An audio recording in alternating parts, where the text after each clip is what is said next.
오늘은 욥기 30장을 보겠습니다.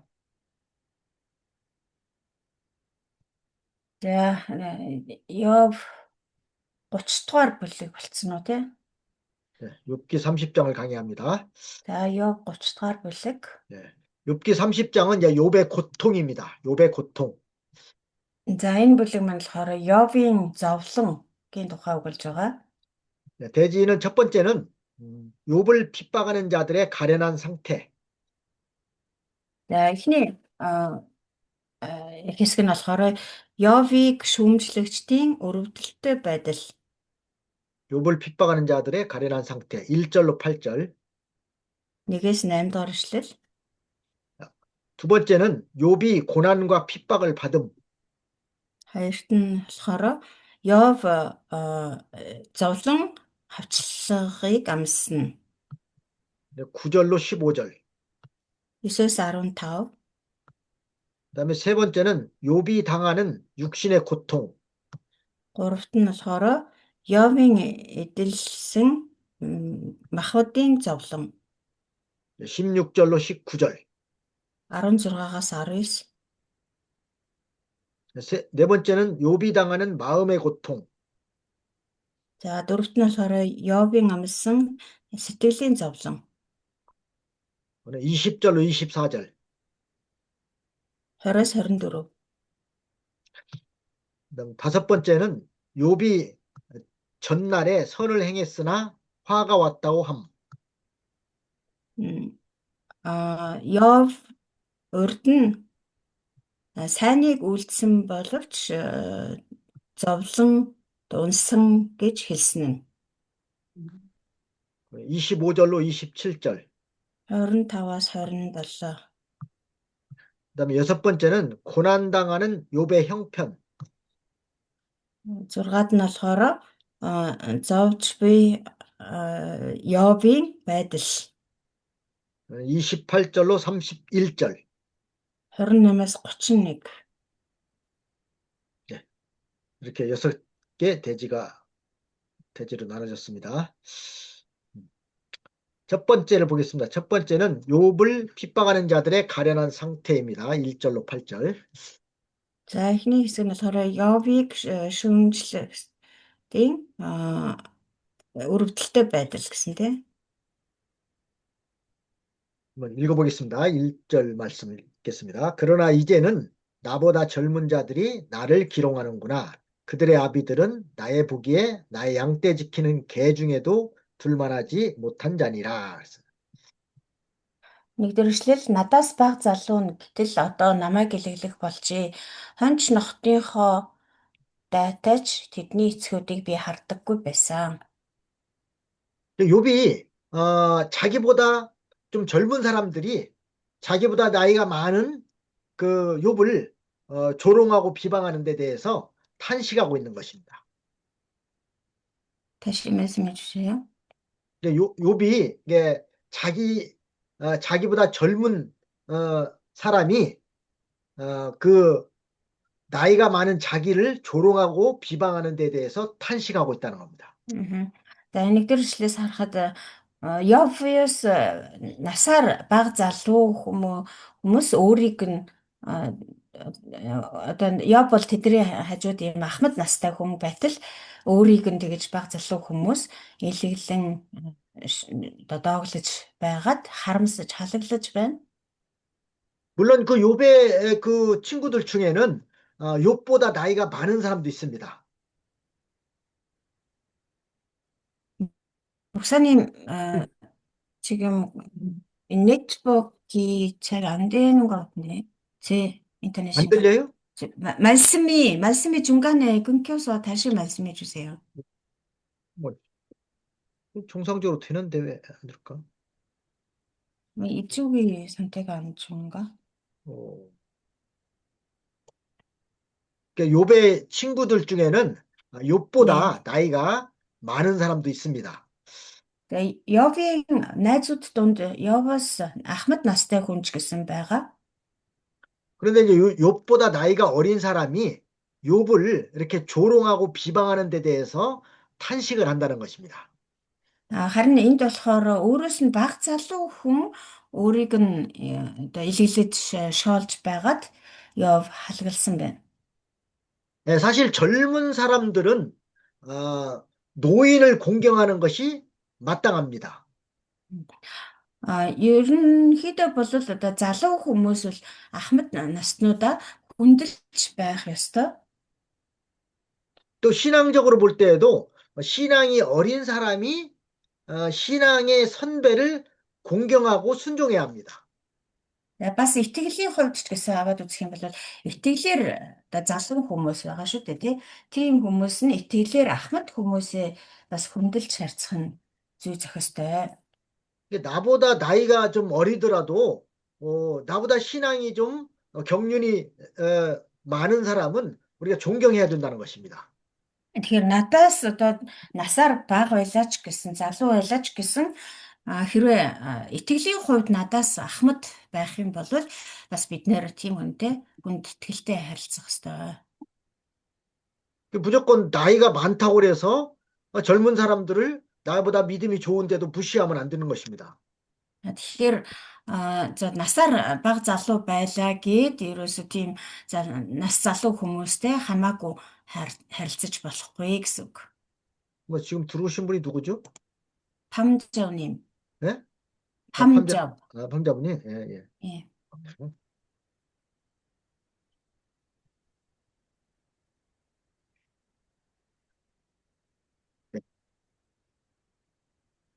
그래서 레위기 19장 32절 말씀에도 보면은 너는 샌머리 앞에서 일어나고 또 노인의 얼굴을 공경하고 내 하나님을 경외하라고 그랬습니다.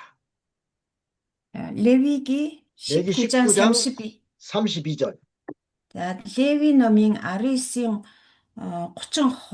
32-죠. 네, 32 дугаар эшлэлдэр буурлын өмнө босон зогсож насныг дээдэлж бурхнаас эмээ би эзэн билээ гэсэн мэт. 샌머리 앞에서 일어나고 노인의 얼굴을 공경하고 내 하나님을 경외하라. Буурлын өмнө босон зогсож насныг хүндлээ гэсэн байна тийм ээ. 그렇게 그 나이가 많이 든 사람은 아무래도 오랜 세월을 살면서 많은 경험과 지식이 있기 때문에 존경하라는 것입니다. Тэгэхээр насаар ахмад хүн байна гэдэг чинь ямар ч хэлсэн нөгөө манайхны хэлдгээр нэг хэдэн амис илүү илээсэн гэсэн үг шүү дээ. Биднээс илүү одоо урт удаан амьдэрсэн гэсэн үг. Тэгэхээр тэр хэмжээгээрээ бас туршлагатай амьдралын ухаантай хүмүүс байгаад тэр утгаар нь ахмад наснуудыг бол хүндэлж бай гэсэн үг. 이게 신앙도 그렇게 아무리 나이가 어리더라도 오랫동안 신앙생활한 사람은 이제 믿은 사람보다 훨씬 믿음에 대해서 경륜이 있기 때문에 무시하지 말고 잘 공경해야 됩니다. Тэгээ зөвхөн насны хувьд биш одоо итгэлийн хувьд ч гэсэн итгэлийн амьдралаар бидраас илүү удаан амьдарсан бидраас өмнө одоо итгэгчийн итгэлийн амьдралаар амьдарсаар ирсэн тийм итгэлийн ахмадуудыг ч гэсэн надаас насаараа бол залуу тийм хүн байлаа ч гэсэн бид нар бас хүндэтгэж харьцах ёстой. 지금까지 우리가 욥기서를 배웠는데 욥을 위로한다고 찾아온 그 친구들 중에는 욥보다 신앙이 어립니다. Бид нар өнөөдрийг хүртэл Йов номыг судалсаар ирлээ тийм ээ. Тэгээд Йов дээр хурж ирсэн найзуудын дунд ч гэсэн Йовоос насаар залуу хүн байгаа. 그들은 자기들이 깨달은 보편적인 그 일반적인 진리만 가지고서 욥을 계속해서 정죄하고 있습니다. Тэр найзууд нь болохоор одоо өнөөдрийг хүртэл тэр итгэлийн амьдралаар амьдарч явахдаа олж мэдсэн энгийн одоо нийтлэг үннүүдийг л үннүүд дээр тулгуурлаж Йовыг шүүмжилсээр ирсэн. 그들이 공통적으로 욥을 정죄한 내용은 바로 욥이 범죄했기 때문에 고난을 당하고 있다는 것입니다. Тэдний одоо бүгдээрээ санал нэгтэйгээр Йовыг одоо шүүмжилж байсан зүйл нь юу вэ гэхээр ерөөсөө Йов бол одоо нүгэл үлдсэн учраас л ийм их зовлон түүн дээр ирсэн гэж бүгд шүүмжилж байсан. 그러나 우리가 배워서 알듯이 욥은 욥이 고난당하는 것은 죄를 졌기 때문에 고난당하는 것이 아닙니다. Гэхдээ бид нарын одоо сурсанчлан тийм ээ Йовын одоо ингэж зовлон эдэлж байгаа нь бол нүгэл үлдснээс болоогүй.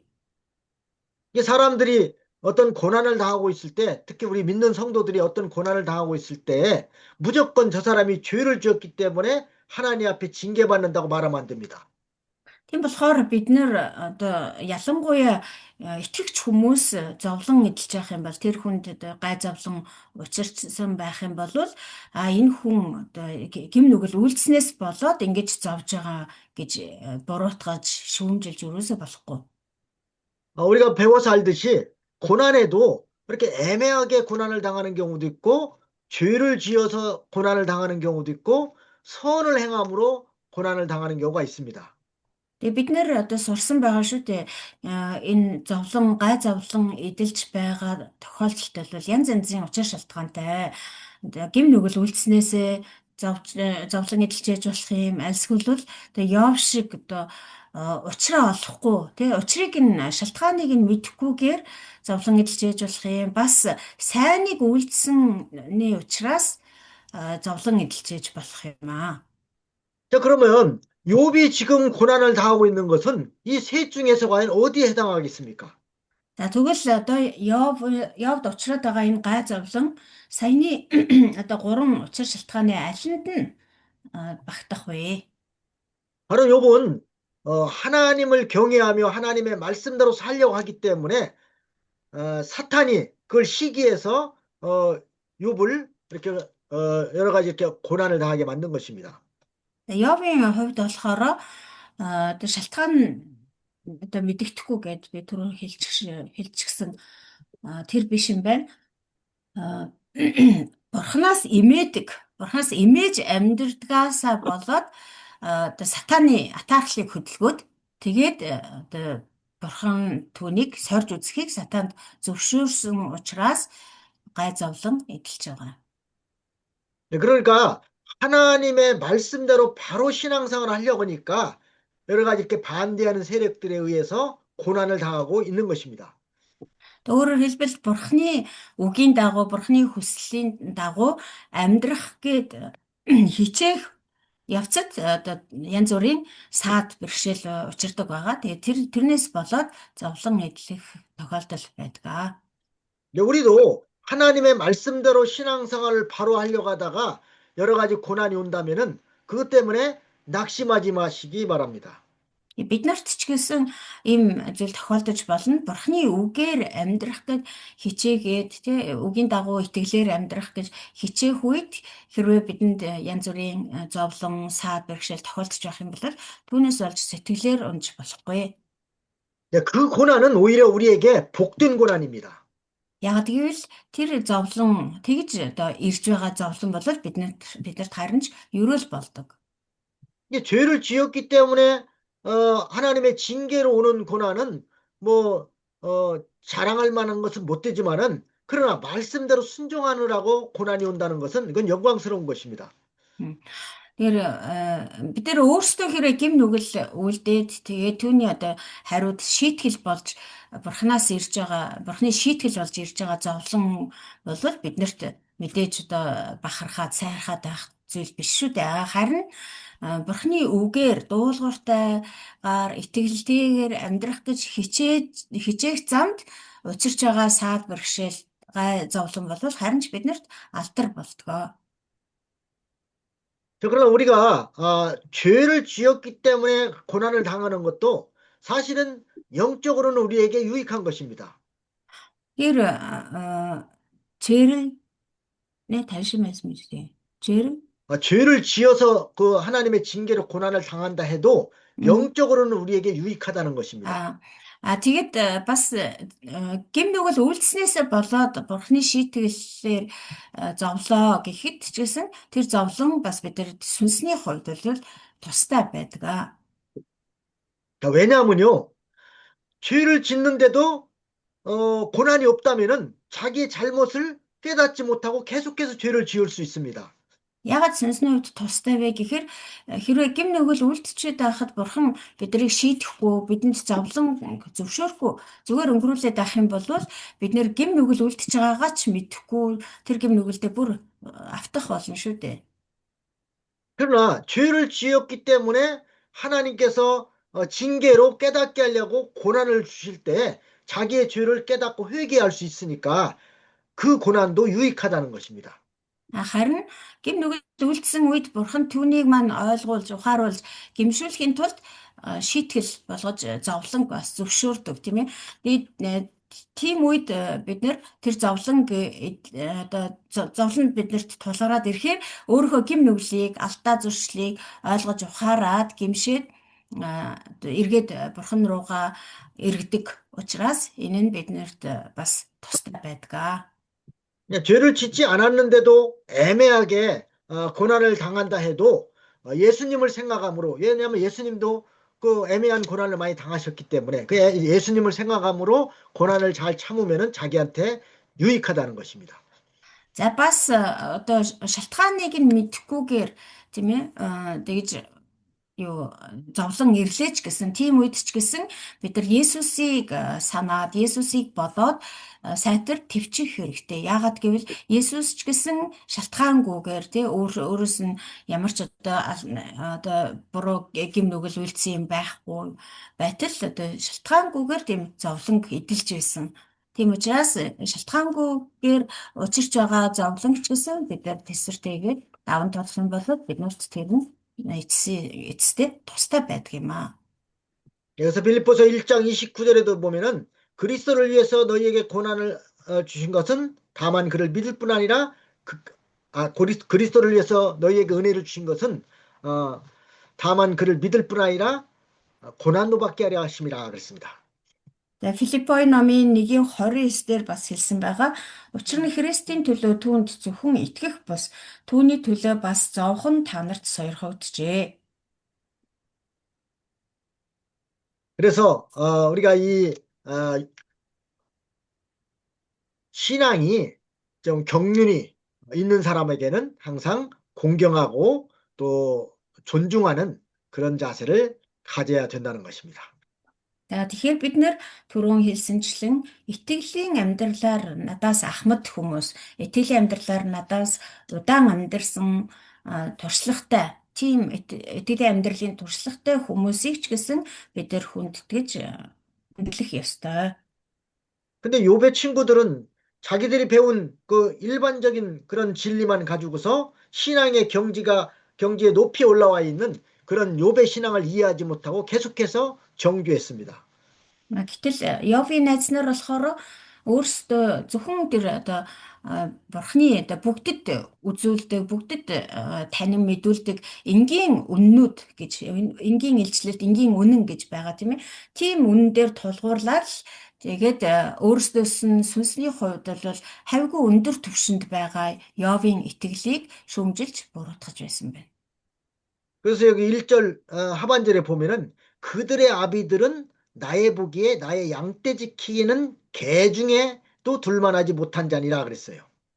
Тийм учраас Йовынд юу ч хэлсэн бэ нэ гэхээр хонч нохтынхоо дайтайч би тэдний эцгүүдийг хардаггүй байсан гэж хэлсэн байна.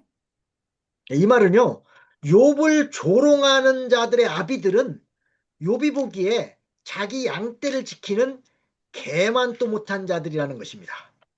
Тэгээ энэ юу гэсэн үг вэ гэхээр Йовын харахад тэдний эцгүүд нь ч гэсэн Йовын хонч нохтын дайнд хүрдэггүй хүмүүсээсэн гэсэн үг. 여기 개는 도덕적으로 타락한 자나 또 거짓 선자들을 가리킵니다. За энд гарч байгаа хонч нохоо гэдгээр юу илэрхийлсэн бэ гэхээр ёс суртахууны хувьд завхарсан, ялзарсан хүмүүс юм уу? Эсвэл одоо хуурамч иш үзүүлэгчдийг хэлж байгаа. 그래서 그 성경에도 보면은 개는 무슨 욕할 때 쓴다든가 또 무시할 때 개를 비유를 많이 해서 썼습니다. М. Тийм учраас Библи дээрээс харах юм бол нохойг одоо юутай одоо ямар тохиолдолтой нохоогоор зүйрлдэг, жишдэг байсан бэ гэхээр а Пигиаnen 사람은 어떤 사람이라고요? 어, 그, 죄인? 그렇게 좀, 도덕적으로 뭐, 이렇게 좀 타락하거나 무시하는 사람들을 말할 음, 때 개를 비유해서 음, 말한다는 겁니다. 음. Яс суртахууны хувьд одоо ялзарч завхарсан хүү юм уу? Альсвал одоо хэн нэгнийг үл тоомсорлож тий дорд үзэхдээ нохоотой зөрлөдөг байсан. 이게 성경에도 남을 욕할 때 보면은 뭐 개대가리냐 뭐 이렇게 이런 그런 말도 있잖아요. 그게 음, 무시하는 겁니다. 그거. 음. Библиэлд ч гэсэн одоо нохоон тарихтай, нохоон толгойтой гэж хэлсэн байдаг гэдэг. Би одоо тэр ишлэгийг нь сайн санахгүй байна. Монгол веб дээр өөр орчуулгатай байж магадгүй тэгж хэлсэн байдаг. 혹시 여러분들이 그 한국 사람들이 욕하는 소리 들어봤어요? Та нар Солонгос хүмүүсийн одоо харааж зүхэж байхыг сонсож байсан уу? 뭐 무슨 동물을 비유해서 뭐 욕을 하던가요? Ямар амьтантай одоо зөөрлөж тэгэж харааж зүхчихсэн бэ? 개를 비유해서 욕합니다. Нохоо гөллөгч энэ төр гэж 근데 다른 нохоотой 사람을 их 다른 사람을 нохоотой 무시하고 их зөөрлөж. 욕할 때는 한국 사람들도 뭐 뭐 개자식이냐 뭐 개새끼냐 이러면서 막 욕한다고요. Тэгээ солонгосчууд бол л та бас хүмүүсийг дорд үзэх юм уу харааж зүгхтэй болохоор нохоотой их зөөрлөж харааж 성경에서 зүгдэг 개는 нохоо чинь нохоо гөлөгчин ч гэдэг юм уу. 걔는 이제 성경에서 걔는 물고 뜯고 싸우기를 잘하는 동물이기 때문에 이렇게 걔를 아주 비하해서 말한 겁니다. Манайх шиг одоо хуцаад бай гэдэгтэй л адилхан юм шиг байна та. Тэгээд юу Библиэлд дээр ч гэсэн нохоо бол яагаад нохоогоор зүйрлдэг юм бэ? Жишээ авд юм бэ гэхээр нохоо бол одоо хазаж зууж тийм ээ бусд руу архирч дайрдаг тийм амьтан учраас бусдтай одоо муудалцаж хэрэлдэхтэй тэгж зүйрлдэг бахнэ. 그 신명기 23장 18절에도 보면은 창기의 번 돈과 개 같은 자의 소득은 아무 서원하는 일로든지 내 하나님 여호와의 전에 가져오지 말라 하는 말씀이 있어요. Дэдхүүл намын 23:18 дээр ч гэсэн янхны олсон мөнгө хийгээд эр янхны олсон ямар ч хөлсийг ам өчгийн өргөлд бүү зориул эзэн бурхныхаа өргөнд бүү оруулаа. Хоёулангийн эзэн бурхан чинь жигшдэг билээ.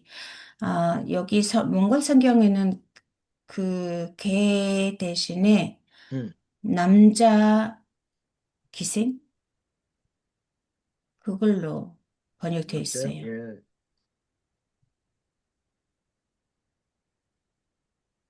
하여튼 한국 성경에는 이제 개로 돼 있어요. 개. 음, За Солонгос Библиэлд болохоор энэ эр янхны олсон гэсэн энэ эр янхан гэдэг нь болохоор нохтын олсон ямар ч хөлсийг нохот гэдгээр чулсан байдгийн байна. 이 창기의 번 돈이나 개 같은 자의 소득은 하나님께서 이렇게 가증하게 여기시기 때문에 하나님께 드리지 말라는 것입니다. 개 같은 자가 그러면 그 그 남자 부- 기생이라는 깨끗하지 거예요. 못한 정당치 못한 방법으로 이제 번 돈은 그 하나님께 드리지 말라는 뜻입니다. Ямар ч байсан Солонгос Библиэлд болохоор яхны олсон мөнгө хийгээд нохоо шиг нэгний олсон ямар ч хөлсийг гэсэн ийм байдалтайгаар орчуулсан байдаг юм байна. Ямар ч хэлсэн одоо зохисгүйгээр тийм ээ шудраг бас зохисгүй одоо ийм аргаар олсон мөнгө болон хөлсийг одоо эзэнд өргөлд зориулах юм бол ямар ч жижиггүйгээр одоо битгий аваа эзний өргөнд бүү оруулаа. Яг тэгэл хоёуланг нь эзэн бурхан жигшдэг юм аа гэсэн байна. 이사야 56장 10절로 12절 한번 다 찾아보세요. 좀 성경을 Исая 찾아보세요. намын 56-гийн 10-өөс 10. 이사야 56장 10절부터 12절까지 말씀입니다. Исая 56-гийн 10-аас 12-ыг бүгдээрээ хамт олоод уншия. 개의 특징에 대해서 말하고 있는데요. 그 Ясал 파수꾼들은 소경이요, 다 무지하며 벙어리개라, 능히 짖지 못하며 다 꿈꾸는 자요, 누운 자요, 잠자기를 좋아하는 자니, 이 개들은 탐욕이 심하여 족한 줄 알지 못하고 그들은 몰각한 목자들이라. нохтын одоо нохойнуудын онцлог энэ талаар энд бас өгүүлсэн байгаа. Сая 56-гийн 10-аас 12. Израилийн харуулууд нь сохор, тэд бүгд юу ч мэдэхгүй. Тэд бүгд унтаж хөвтдөг, зөөрмөглөх дуртай, хуцах чадваргүй хэлгүй ноход. Тэд цатгаа мэддгүй шуналтай ноход. Тэд ухаангүй хончид. Тэд бүгд өөр өөрсдийн мөрөөхөн хүн бүр шудраг бос ол зашгийг ирдэг. Наашир би дарс авчран согттлоо сархад ууцгай маргааш шинөөдөр шиг бүр жилбэг байх болно гэж тэд хэлдэг. 개가 이렇게 짖지 못한다면은 벙어리개라고 그랬고, 또 개는 또 꿈꾸기를 좋아하고, 또 잠자기를 좋아하고, 탐욕이 심한다고 그랬습니다. За энд хэлснээр бол одоо тэр нохоо бол унтаж зөөрмөглөн хэвтэх дуртай, хуцах чадваргүй, хэлэхгүй ноход. Бас цадхаа мэдтгүү, шуналтай, ухаангүй, зөвхөн өөрсдийн мөрөө хөөдөг гэсэн байна. 그러니까 이런 사람들은 다 개 같은 자라는 뜻입니다. 뭐 탐욕이 심하고 꿈꾸고 물고 뜯고 이런 사람들 말합니다. Тэгэхээр энд болохоор одоо хүмүүсийг энэ хоттой зөвлөж хэлсэн байгаа шүү дээ, тийм ээ. Одоо тийм залхуу, унтаж хэвтэх дуртай, цадхаа мэдтгүү шуналтай ийм хүмүүс, шудраг бас ол заш шиг ирдэг ийм хүмүүсийг нохоттой зөвлөсөн байна. 또 빌립보서 3장 2절에도 보면은 개들을 삼가고 행악하는 자들을 삼가고 손할례당을 삼가라고 하는 말씀이 있습니다.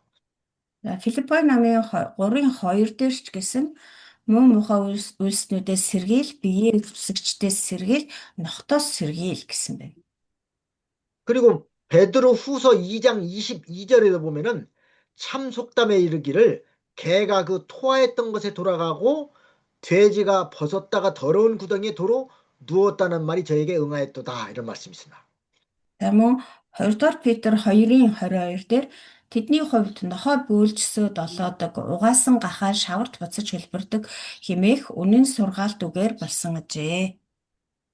이제 개는 자기가 토한 것을 또 나중에 다시 먹는 그런 습성이 있어요. Тэгээ нохой болохоор бөөлжсөө буцаагаад долоодог тийм зуршилтай амьтан. 우리가 신앙적으로도 볼 때에 못 쓰겠다고 생각해서 버렸으면은 그냥 버려야 되는데 다시 또 믿음이 떨어지면 그걸 다시 주워다가 또 쓰는 사람이 있습니다. Тэгээ итгэлийн амьдрал дээр ч гэсэн харж байхад одоо бид нэр ямар нэгэн буруу муу зуршлаа. За энийг одоо хаяа. Одоо цаашид одоо энэ зуршлаа дахиж хэрэглэхгүй, дахиж давтахгүй гэд хаяад тэгсэн хэрнээ хаячихсан зүйлээ буцаагаал одоо нөгөө итгэлээр унсан үедээ, итгэлээр сул дорой болсон үедээ буцаагаад нөгөө хайсан зүйлээ хэрэглээд ч юм уу дахиад тэр буруу муу зуршлаараа яваад байдаг. 그러니까 그와 같은 일을 하는 자들이 바로 개 같은 자들이란 뜻입니다. За тийм хүмүүсийг л энэ нохой бөөлжсөд долоодог шиг гэж зөвлөсөн байна. 그러니까 욥은 이렇게 신앙적으로나 도덕적으로 타락한 자들의 그 아들들에게 자기가 조롱을 당한다고 탄식을 하는 것입니다. Тэгэхээр энд тэр хонч нохойны дайтайч би үздэгвэ гэж яв хэлсэн байна шүү дээ. Тэгэхээр ингэж итгэлийн хувьд ч гэсэн, ёс суртахууны хувьд ч гэсэн нохойны дайнд ч хүрэхээргүй тийм хүмүүсийн үр хүүхдүүдэд би одоо доромжлуулаад, шүүмжлүүлээд, буруутгуулад байж байна гэд халтгалсан байна. 자기보다 신앙이 월등히 그 높은 사람한테 이런 조롱을 당한다면 몰라도 자기보다 훨씬 신앙이 얕은 이런 사람한테 조롱을 당하고 있는 것을 지금 탄식하고 있는 것입니다. Хэрвээ өөрөөс нь илүү одоо итгэл сайтай ч юм уу, итгэлийн төвшин өндөр хүмүүст зэмлүүлж одоо шүмжлүүлж байгаа бол яа гихсэн. Гэтэл тийм биш, гүйхэн итгэлтэй өөрийнх нь итгэлээ хаана ч хүрэхээргүй тийм хүмүүст ингэж одоо буруутгуулад шүмжлүүлээд байж байгаадаа Йов харамссан байна. 우리는 다른 사람의 그 약점이나 또 허물을 보고 그 사람을 조롱하거나 멸시하지 말아야 됩니다. Тэгэхээр бид нэр бусд хүмүүсийн одоо сул талч гэдэг юм уу, эсвэл одоо алдаа дутагдaltaй талыг нь хараад тэгээд тэрүүгээр нь хүнийг шүүмжилж буруутгаж өрөөсө болохгүй.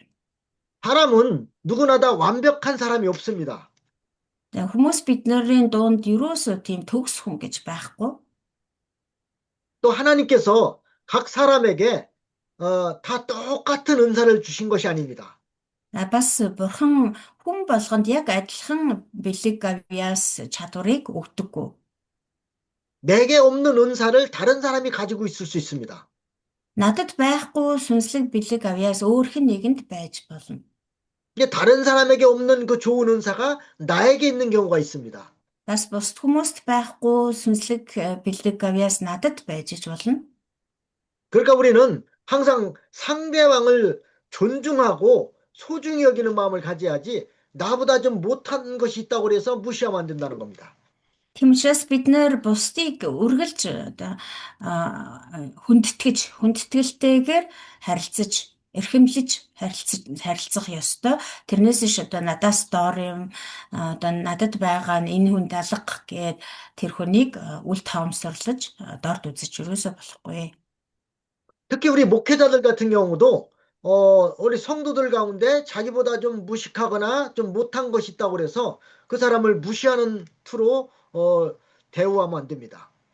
Ялангуяа одоо бид нэр пастор, ахлагч нар хончлолын үйлчлэл хийж байгаа хүмүүс бол итгэжтийн мандунд надаас одоо жоохон эрдэм боловсрал дутууч гэдэг юм уу, мэдлэг чадвар дутуу хүмүүс байх юм бол тэр хүмүүст одоо юу хүндэтгэлгүй үл таамсарлсан байдалтай харьцаж өрөөсө болохгүй. 이게 나보다 나이가 많은 분들은 다 이렇게 부모와 같이 여기고 이렇게 존중해야 됩니다. Надаас ахмад хүмүүс байх юм бол яг л өөрийнхөө аав ээж шиг санаж хүндэтгэлтэй харьцах хэрэгтэй. 근데 신앙적으로 나보다 좀 어리다고 그래서 무시하거나 멸시하지 말고 늘 그들을 위해서 기도해주고 믿음으로 잘 인도해야 됩니다.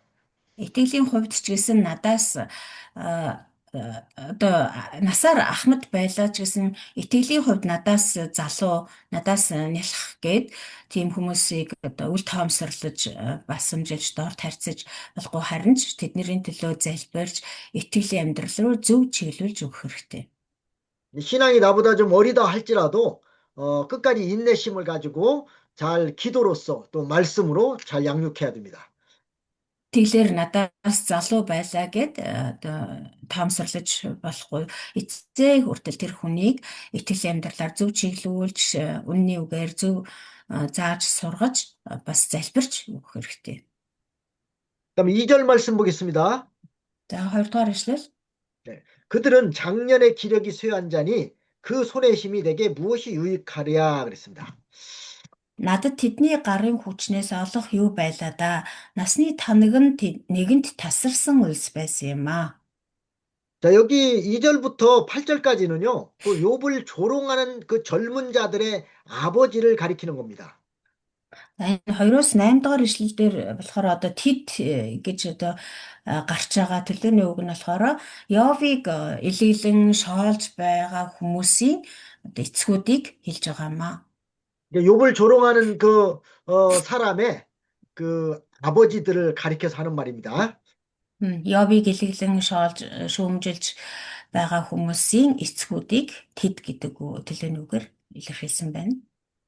그러니까 그들의 신앙은 작년의 기력이 다 쇠한 것처럼 쇠했기 때문에 그들이 욥에게 진리를 가지고 와서 위로해 준다고 해도 그것은 욥에게 결코 유익이 되지 않는다는 것입니다.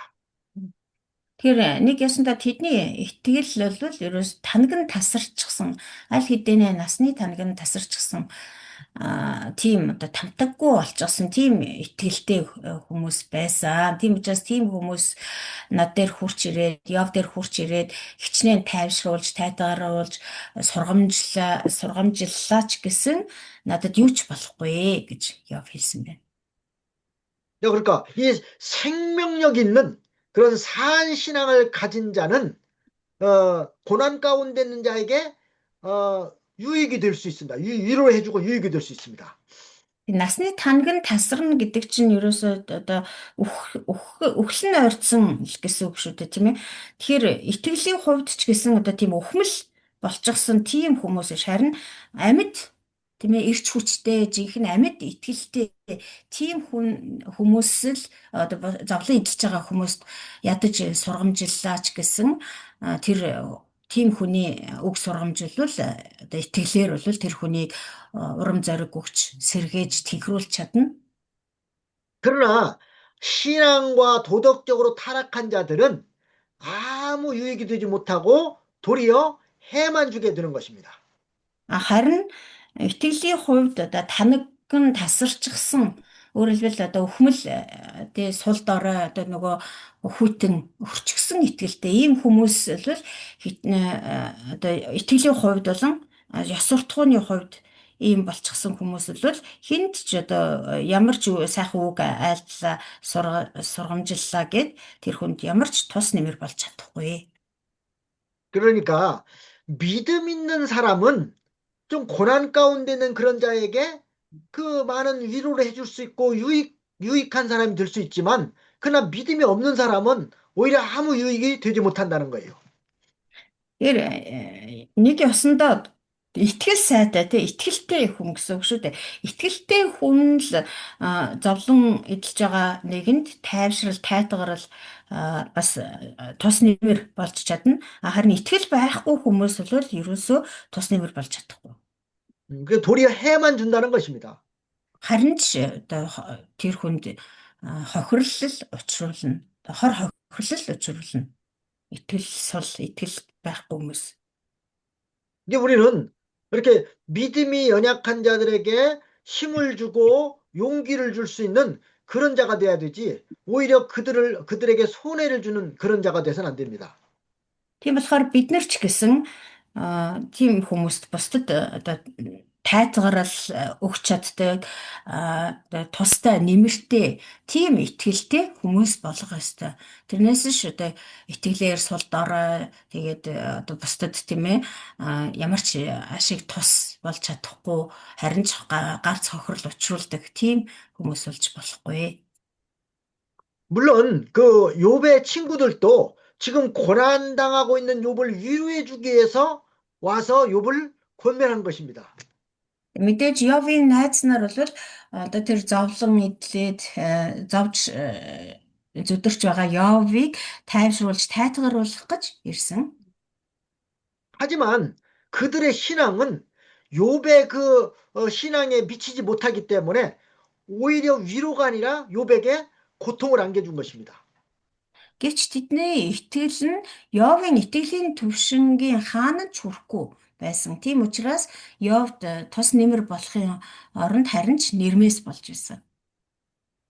우리가 이제 목회를 하다 보면은 이렇게 고난 당하는 사람, 뭐 시험에 들어 있는 사람이라든가 어려움 당하고 있는 사람을 찾아가서 위로해 주려고 찾아갔다가 오히려 그들에게 더 상처를 입히는 경우도 있어요. Бид нарт гэсэн одоо энэ хончлын үйлчлэлийг хийж байх явцад одоо юу зовлон эдэлж байгаа ч юм уу эсвэл одоо сорилтонд орсон тийм хүнд асуудалтай тулгарсан тийм хүмүүсийг тайтгаруулах гэж очоод харин ч тэр хүмүүсийг бүр одоо зовоох тийм тохиолдол байдаг. Бүрч харин ч зовоож шархлуулах тийм тохиолдол байдаг. 이게 그들이 그 고난 당하고 있는 진정한 이유를 깨닫지 못하고 자기의 그 생각대로 위로해 준다고 말을 했다가 오히려 그들에게 더 상처를 입혀서 교회를 영영 떠나게 하는 떠나는 그런 경우도 있습니다. Бид нэр болохоор өөрсдөө бодохдоо одоо энэ зовж байгаа хүн дээр очиод тайвшруулаа, сайхан одоо тайлгаруулъя гээл очдөг. Тэгвэл яагаад тэгж зовж байгаа, яагаад ийм гай зовлон учрах болов гэд тэр хүний зүгээс ерөөсө бодохгүй, тэр хүний зүгээс тэр шалтгааныг нь мэдхгүйгээр өөрсдөө л одоо их сайхан тайвшруулдаг, тайлгаруулждаг хүмүүс болж очиод тэгээд өөрсдийнхөө бодлоор тэр хүнийг одоо тайлгаруулж байгаа нь ингээд баахан юм ингээ ярьдаг. Гэтэл тэр нь тэр хүнийг харин ч бүр шархлуулаад сэтгэлийг нь шархлуулаад тэгээ тэрнээс болоод тэр хүн бүр одоо сүм чуулганаасаа явах тохиолдол ч гэсэн байдаг. 그래서 우리가 기도를 많이 해서 성령의 인도를 따라서 성도들을 잘 인도해야 되겠습니다. Тийм учраас бид нэр маш их одоо залбирах ёстой. Тэгээд ариун сүнсний удирдснаар тэр одоо хүмүүсийг удирдах чиглүүлж зааж сургамжилж байх ёстой маа. 네, 그다음에 3절로 4절 말씀 읽겠습니다. Дараа нь 3 4-р ишлэг уншия. 네. 그들은 곧 궁핍과 기근으로 파리하며 캄캄하고 거친 들에서 마른 흙을 씹으며 떨기나무 가운데서 짠 나물도 꺾으며 대쌀이 뿌리로 식물을 삼느니라. Үгээр л өлсгөлөнгөөс болж доройтсон эзгүрч хоосорсон хуурай газрыг тэд хэмлэж элдэг бутны хажуугаас гашуун ногоо түүж тацмадны үндсийг тэд хоол хүнсээ болгодог байсан. 이렇게 욥을 괴롭게 하는 자들의 그 아버지는 영적 궁핍과 기근으로 인해서 심령이 다 파리해진다는 겁니다. Энэ юг илэрхийлж байгаа нэхээр Йовыг одоо шүүмжилж илэглэн дооглож байгаа тэр хүмүүсийн эцгүүд нь сүнсний тэр өсөглөн нэрвэгдэж тэгээд тэдний сүнсний амьч гэсэн сүнсэнч гэсэн дөнгөж одоо амь зогоох төдий тийм хүмүүс байсан гэсэн үг. 네, 그래서 그들은 흑암을 만나서 캄캄하게 된 자고 또 거친 들에서 먹을 것을 구하는 자들과 같은 자들이라는 겁니다. Тэгээд тэдний хувьд бол тэр эцгүүд нь эзгүрч хоосорсон хуурай газрыг хэмэлдэг, өсгөлөнгөөс болж доройтсон элдэг бутны хажуугаас гашуун ногоо түүж иддэг, модны үндсийг хоол хүнсээ болгодог тийм л хүмүүс байсан сүнсний хувьд. 그러니까 그런 신앙을 가진 자들이 욥에게 아무 유익을 줄 수 없다는 것입니다. Тэгээд сүнсээ иймхэн зүйлсээр дөнгөж данган хоололдог тий сүнсний өбөр өсгөлөнд давтчихсан ийм итгэл одоо итгэлийн амьдрал нь иймхэн одоо төдий явдаг одоо дөнгөн дангаа амьтай итгэлтэй тийм хүмүүсийн үр хүүхдүүд нь намайг ингэж доромжлохгүй ингэж илгэлж шоолох ёсгүй маа гэж Йов хэлж байна. 그들은 이렇게 욥의 신앙의 세계를 이해하지 못하고 욥이 걸어가는 그 생명길도 알지 못하는 자들입니다. Өөрөөр хэлбэл эдгээр бол Йовын итгэлийн тэр хэрэг гүн гүнзгийг ч мэдэхгүй Йовын тэр алхаж яваа итгэл тэр сүнсний ертөнцийг ч гэсэн таньж мэдээгүй тийм хүмүүс юм. 그래서 그들은 잘한다고 하지만 욥에게는 손해만 줄 뿐이라는 것입니다. Тэд нар болохоор өөрсдөө их л одоо сайн зүйл хийж байна гэж бодоод байгаа ч гэсэн Йовын бол хаана ч хүрэхэргүй хүмүүс байсан. 여기 마른 흙을 씹는다고 그랬는데 이것은 그 광야에서 나는 그 풀뿌리 같은 것을 씹어 먹는 상태를 가리킵니다. Энд эзгүрч хоосорсон хуурай газрыг тэд хэмлэж гэж хэлсэн мэт. Энэ нь болохоор тэр одоо тийм говь цөл ч юм уу одоо ангаж цангасан тийм газар ургасан тэр тачирхаа нэг жоохон өвс ч гэдэг юм уу одоо тийм зүйлийг хэмлэж амьдардаг гэсэн үг. 네, 이렇게 욥을 조롱하던 자들의 아버지들은 먹을 것이 없어서 뭐 풀뿌리를 먹었는데 그 뿌리에 붙은 흙까지 다 씹어 먹을 정도였다는 겁니다. Тэгээд Йовыг илгэлэгчдийн тэр эцгүүд нь тэр дөнгөж тачирхан газраас дөнгөж цухуусан тийм өвс их хүртэл ингэж цулгааж иддэг байсан гэсэн үг. Тэгээд мэдээж тийм жижигхэн тачирхан тийм өвс ургамлыг зулгааж иднэ гэдэг чинь нөгөө тэр шороо тоостой нь хамт иднэ гэсэн үг шүү дээ. Тийм өндөр ургасан өвс биш учраас энд зөөрлөж хэлэхдээ хуурай газрыг хэмлэж иддэг байсан гэж хэлсэн байна. 네, 그게 이제 마른 흙을 씹는다는 그런 뜻입니다. Хуурай газрыг хэмэлнэ гэдэг нь болохоор тийм утгатай. Тэрнээс одоо шууд газрын шороог одоо хэмлэж мэрж иддэг байсан гэсэн үг шүү дээ. Газраас ургасан тэр тачирхаа жоохон ногоог тэр зулгааж идэхийн тулд одоо шороо тоостой хамт ингэж өмхөлж иддэг байсан гэсэн үг. 네, 그리고 또 떨기나무 가운데서 짠나물도 꺾으며 그랬습니다. За бас дөрөвдүгээр эшлэлдэр элдэг бутны хажуугаас гашуун ногоо түүж иддэг байсан. 이 떨기나무는 그 광야에 있는 나무인데 그 가지가 연할 때는 그 잎을 취해서 나물로 먹을 수 있다고 합니다. Энэ бут болохоор тэр цөлд ургадаг ургамал. Тэгээд юу нөгөө бутан дөнгөж одоо цэцэглэж нахиалж байх үедээ бол тэр навч нахаа нь бол зөөлхөн байдаг. Тэгээд тийм нялх байх үед нь тэр навч нахааг нь бол идэж хүнсэнд хэрглэж болдог байгаа. 그리고 또 뱃살이 뿌리로 식물을 삶는다고 그랬습니다. Бас цааш нь тац модны үндсийг хоол хүнсээ болгодог байсан.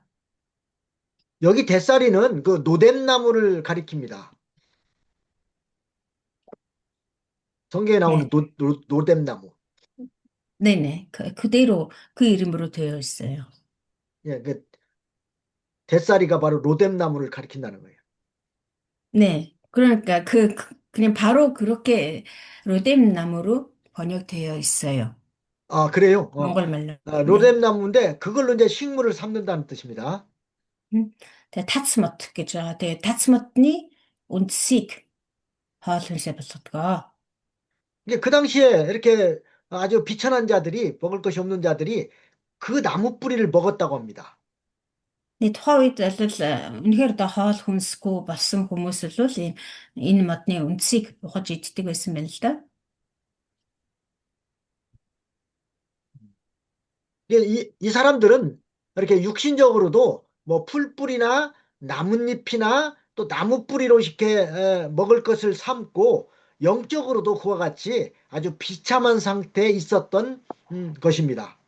Тэгэхээр энэ хүмүүс тийм ээ одоо нөгөө тэр Йовыг илэглэн шоолоод байгаа хүмүүсийн эцгүүд нь ямар хүмүүс байсан бэ гэдгийг л тодорхойлж хэлээд байна л да тий. Амьдрал нь хүртэл ийм дөнгөж ам зогоохт тий одоо тийм сайхан аятайхан хүн шиг ч хооллож чаддгүй өлөн зэлмөн өвс ногоо одоо юу зулгааж түүж тэр навч нахаа модны үндэс төдийхнөр хооллдог тийм хүмүүс байсан гэсэн үг. 에레미야 17장 5절 6절 말씀을 한번 참고하겠습니다. Еремия номын 17-гийн 5-аас 6-ыг харъя. 에레미야 17장 5절 6절도 그 비참한 상태를 말하는 건데 나 여호와가 이같이 말하노라 무릇 사람을 믿으며 혈육으로 권력을 삼고 마음이 여호와에게서 떠난 그 사람은 저주를 받을 것이라. 그는 사막의 떨기나무 같아서 좋은 일에 오는 것을 보지 못하고 광야 간조한 곳 건건한 땅 사람이 거하지 않는 땅에 거하리라 그랬습니다. Эзэн ингэж айлдаж байна. Аяа хүнд итгэлээ тавьдаг, хүч чадал нь бие махбодод байдаг, зүрх сэтгэл нь эзнээс иргсэн хүн хараалтайя. Тэрээр цүлдэх бут мэд хөвжил цэцэглэл ирэхэд харахгүй, харин оршин суугчгүй давсд нутагт, зэлүүд нутагт, чулуурхаг газарт амьдрнаа. 네, 이렇게 마음이 여호와를 떠나서 혈육으로 사는 사람은 사막의 떨기나무 같고 또 사람들이 거하지 않는 그 광야에 거하는 것 같이 좋은 일이 오는 것을 보지 못한다는 겁니다. Тэгэхээр тэр зүрх сэтгэл нь эзнээс эргэчихсэн. Тэгээ бие махбодоо дагаж амьдардаг хүмүүс ямар байдаг вэ гэдгийг энд хэлсэн байна. Тэгээ тийм хүмүүс бол цөлдөх бут мэд оршин суугчгүй давс нутаг, зэлүүд нутагт суудаг хүмүүс шиг хөгжил цэцэглэл сайн сайхан зүйлийг ч харж чадахгүй гэж хэлж байна. 그러니까 하나님을 의지하지 않고 그 말씀을 생명으로 삼지 않고 그 육신으로 사는 사람은 그 속에 생명의 역사가 없다는 거예요. Эзэн бурханд итгэж найдаж түшгэлдэггүй. Эзэн бурханыхаа үгийг өөрийн амь амьдрал болгодоггүй. Зөвхөн бие махбодынхаа хүсэл шанал тачаалыг дагаж амьдрдаг хүмүүс бол яг ийм ямар ч амь амьдралгүй цөлд хаягдсан хүмүүс мэт. Тэгээд модны үндэс мод юу навч нахаад төдийхнөр хооллдог үлэн зэлмүү хүмүүс мэт байх болно гэж хэлсэн. 네, 그런 사람들은 사막의 떨기나무와 같이 심령이 메마르고 궁핍한 자들이라는 겁니다. Тийм хүмүүсийн зүрх сэтгэл сүнс нь бол тэр цөлдөх бут мэт ямар ч тийм одоо амьгүй мэт тийм өхмөл болчихсон байдаг. Тэгээ ямар ч тийм сайн сайхан хөгжил цэцэглэл ирлээч гэсэн тийм зүйлийг харах тэнхээгүй, харах нүдгүй болчихсон байдаг. 빌립보서 2장 3절로 4절에도 보면요. 아무 일에든지 다툼이나 허영으로 하지 말고 오직 겸손한 마음으로 각각 자기보다 남을 낮게 여기고 자기를 돌아볼 뿐더러 각각 다른 사람의 일을 돌아보아서 나의 기쁨을 충만케 하라고 그랬습니다. Филиппо номын 2-ын 3-аас 4 дээр бас ингэж хэлсэн байна. Юуг ч аминж санаархал эсвэл ихэрхэг зангаар бүү хий. Харин даруугаар бие биеэ өөрөөсөө дээр гэж үзэж хүн бүр өөрийн ашиг сонирхлыг харин бусдын ашиг сонирхлыг хараа. 이게 남을 나보다 낮게 여긴다는 것은 상대방을 깔보거나 낮추는 것이 아니라 그들의 가치를 존중하고 인정해 주는 것입니다. Тэгэхээр би биеэ өөрөөсөө дээр гэж үзээ гэж байна тийм ээ. Энэ нь болохоор бусдыг одоо доорд үзээж, доош нь хийж тийм ээ. Басамжилж, доромжлох биш харин бусдыг өөрөөсөө дээр илүү гэж үзэж тэгээд одоо эрхэмлээж, хүндэтгэж харилцаа гэсэн үг. 자기 일만 돌보지 말고 다른 사람의 그 필요와 상황에 따라서도 관심을 가지라는 겁니다. Бас өөрийн ашиг сонирхлыг бусдын ашиг сонирхлыг хараа гэсэн байна. Энэ нь болохоор зөвхөн одоо өөрийнхөө ажлыг л тийм ээ бүтээхийг зориод зүтгээд байлгүйгээр бусдын ажил үйлсэд ч гэсэн тусдын болж бусдын одоо нэг хүний ажил бүтэл өөрийн ажил бүтнэ гэдэг шиг бусдын эрх ашиг ажил үйлсэд ч гэсэн анхаарал тавьж бай гэсэн үг. 자, 이렇게 욥을 조롱하던 사람들의 그 영적인 면을 볼 때에 가련하고 보잘것없는 자들인데 도리어 욥을 조롱하고 있습니다. Тэгэхээр Йовыг одоо илэглэж, доромжилж байгаа, буруутгаж байгаа хүмүүсийн дээр сүнсний байдлыг, итгэлийн байдлыг нь харах юм бол үнэхээр өрөвдөлтөй, арчаагүй, үнэхээр одоо сайрхах, тийм ээ, гайхуулах зүйл юу ч байхгүй. Хэрнээ тэд нэр Йовыг буруутгаж шүүмжилж байсан байна. 욥이 전에는 모든 사람들에게 존경을 받았지만 이 환난과 고난을 당하기 때문에 자기보다 어린 사람들과 진리에 대해서 잘못된 사람까지도 욥을 멸시하고 있습니다. Тэгэхээр урд нь болохоор юу яв болохоор хамаг хүмүүсийн тэр хүндэтгэлийг хүлээсэн тийм хүн байсан. Тэгтэл ийм зовлон тохиолдоод ирэхээр одоо Явоос насаар залуу итгэлээр дорой хүмүүс ч гэсэн тийм хүмүүс хүртэл Явыг дахин дуртай нь ингэж буруутгаж шүүмжилдэг болсон байна. 네, 그러니까 우리는 자기보다 남을 낮게 여기라는 하나님의 말씀대로 일상생활에서나 어떤 사람과의 관계에서나 또 신앙에서 항상 하나님 앞에 바로 해야 되겠습니다.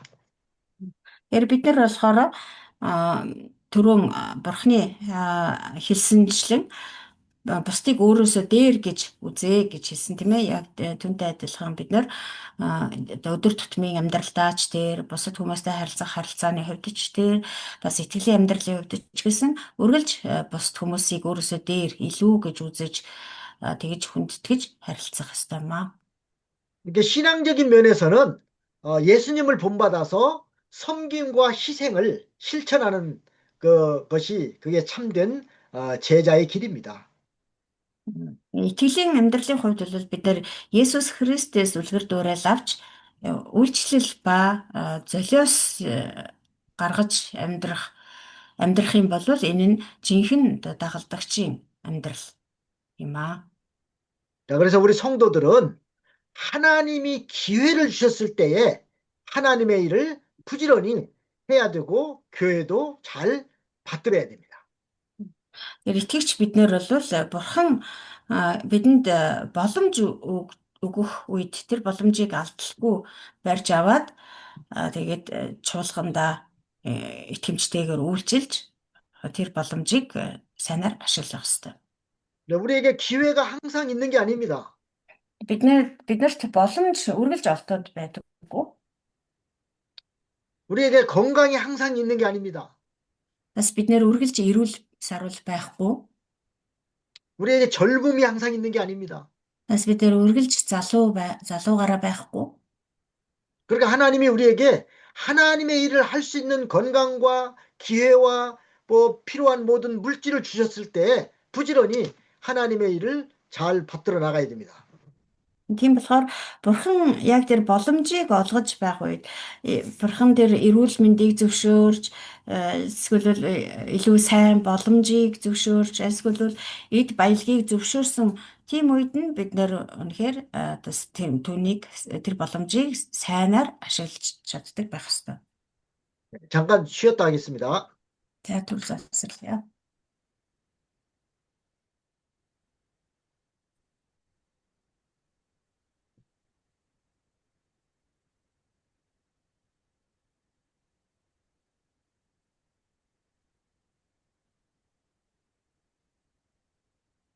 이제 5절 말씀이죠? 네.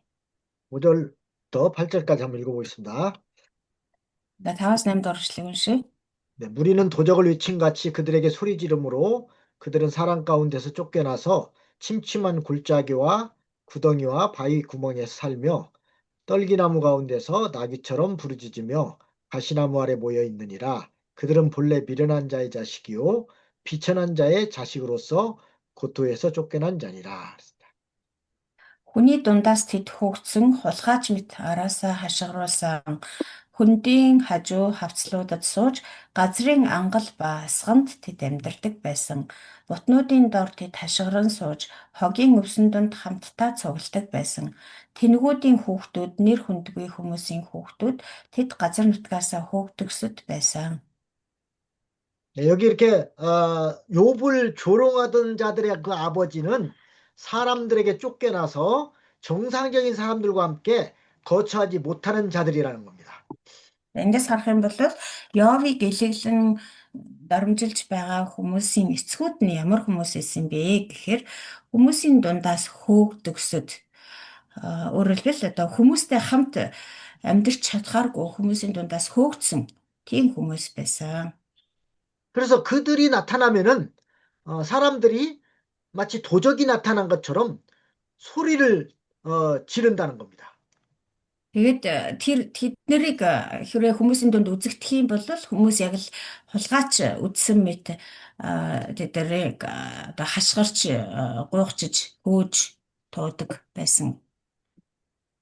그래서 그들이 쫓겨나서 음침한 골짜기와 또 구덩이와 바위 구멍과 또 가시나무 아래에서 모여서 살았다는 것입니다. Тэгээд тэд нар хүмүүст одоо хөөгдөж туугдаад хаана очиж одоо амьдардаг байсан бэ гэхээр хөндийн хажуу хавцлууд, газрын ангал, хад асга, бутнуудын дор бөөгнөрч хогийн өвсөн дунд цуглаж амьдардаг байсан гэж. 그러니까 그들은 또한 그 떨기나무 가운데서 나귀처럼 부르짖으며 또 가시나무 아래서 살고 있는 자들이라는 거예요. Ботнуудын дор тэд хашгиралдан сууж хогийн өвсөн донд хамтдаа цугладаг байсан. 이렇게 이런 신앙을 물려받은 그 자손들이 지금 즉 욥을 조롱하고 있다는 것입니다. Тэр одоо Явыг Яв дээр хурч ирэл Явыг илэглэж шоолол том том дугаараар шүүмжлээд байгаа хүмүүс болохоор яг ийм хүмүүсийн үр хүүхдүүд гэсэн үг ээ. 근데 그들이 타락해서 도적처럼 남에게 손해를 주고 또 모든 사람들에게 그 지적을 받고 또 비천하게 된 자들의 자손들이기 때문에 욥을 조롱할 만한 자격이 없다는 것입니다. Бидний эцгүүд нь бол тийм олигтой хүмүүс юусаа байгаагүй хамгийн олиггүй ялзарч завхарсан бусдад хор хохирол учруулж яадаг яг л хулгаач дээрэмжид шиг бусдад хөөгдөж дугдсан хамаг амьтны ад олсон тийм хүмүүсийн хүүхдүүд байсан. Тийм учраас тэд нар бол итгэлийн хувьд шүү дээ. Тэгэхээр тийм хүмүүсийн хүүхдүүд бол тэгэж Йовыг буруутгаж илэглэн доромжлох ямар ч ирэхгүй. 그래서 그들은 그 본래 미련한 자의 자식이고 비천한 자의 자식이라고 그랬습니다. Тэгээ тэднийг хэлэхдээ тэд бол тэнгүүдийн хүүхдүүд, нэр хүндгүй хүмүүсийн хүүхдүүд гэж хэлсэн байна. 네, 이렇게 미련한 자는 하나님을 바로 알지 못하고 도덕적으로 타락한 자들을 가리킵니다. Тэгээ тэнгүүд гэж хэлсний учир нь бол Бурхныг ерөөсөө зөв таньж мэдээгүй тэгээд ёс суртахууны хувьд дээд зэргээр ялзарч завхарсан хүмүүсийг тэнгүүд гэж хэлж байгаа. 그 누가복음 12장 18절로 20절에 보면 그 미련한 자에 대해서 한 사람 소개하고 있습니다. 누가복음 12장 네, 18절로 20절에. 18-аас Луг 12-ын 18-аас 20 дугаар ишлэлээс харах юм бол тийм мунхаг тэнэг хүмүүсийн талаар өгүүлсэн байгаа. 근데 거기 어떤 사람이냐면은 그 부자인데 제 소출이 많으니까 복간을 헐고 더 크게 짓고 그 자기 모든 물건을 거기 쌓아두리라 이렇게 말하면서 내 영혼에게 여러 해 쓸 물건을 많이 쌓아두었으니까 평안히 먹고 마시자 즐기자 이러니까 하나님은 이 미련한 어리석은 자야 미련한 자라고 이렇게 말하고 있습니다. Тэгээд энэ дээр болохоор нэг баян хүн тийм ээ ургацаа хураагаа тэгээд амбааруудаа буулгаад илүү том амбаарууд барья. Тэндээ би хамаг үр тариа хамаг ид хөрөнгөө хадгалнаа. Тэгээд би өөртөө амби минь чамд олон жилийн турш хэрэглэх хөрөнгө байна. Өөрийгөө амраа ид зугаац гэж хэлэндэ гэсэн. Харин бурхан түүнд мухка яг энэ шүн амчин чамаас нэхэгдэх болно. Тэгвэл чиний бэлтгэснийг хэн эзэмших вэ гэж альтжээ. Бурхан энэ хүнийг мухка гэж хэлсэн байна. 이제 하나님께서 오늘 밤에 네 영혼을 불러갈 건데 너는 뭐 창고를 더 크게 짓고 거기다가 곡식을 많이 쌓아놓는다고 그래서 그것이 너 것이 되겠느냐 그런 뜻입니다. Бурхан өнөөс нь чиний аймнасыг чинь нэхэд авах юм бол чиний энэ бэлтгэснийг хэн эзэмших юм бэ? Энэ эзэмшиж хураасан энэ том агуулгад хураасан бүхэн чинь чинийх болж чадахгүй шүү дээ. Мухаг хүнэ гэж хэлсэн байна. 내세를 알지 못하고 현재 자기에게 있는 그 재물로 기쁨과 행복을 누리려고 하는 사람이야말로 어리석은 사람입니다. Тэр маргааш юу болохыг мэдэхгүй, дараагийн амьдрал маань юу тохиолдохыг мэдэхгүй. Зөвхөн л одоо байгаа энэ амьдралаараа л сэтгэл ханж байдаг. Энэ амьдралдаа л өөрийгөө жаргаж, амрааж, зугаацж байхыг хүсдэг. Тийм одоо өнөө маргаашаа мэддэггүй тийм хүмүүсийг муухаг гэж хэлсэн. 성경에 어떤 사람이 어리석은 사람이라고 말했냐면은 시편 14편 1절, 시편 53편 1절에 보면은 그 마음에 이르기를 하나님이 없다 하는 사람이 어리석은 사람이라고 했습니다. 시편 14편 1절, 53편 1절. 1절, 예. За бас Библиэлд ямар хүнийг одоо мухаг гэж хэлсэн байдгүй гэхээр дуулал 14-ийн 1 мөн дуулал 53-ийн 1 дугаар ишлэлүүдийг харах юм бол а, се- а, зүрхэндээ бурхан байдаггүй гэж хэлдэг хүнийг муухай хүн гэж хэлсэн байна. 근데 어떤 사람이 어리석은 사람이냐? 즉, 하나님이 없다고 하는 사람이 어리석은 사람이라는 겁니다.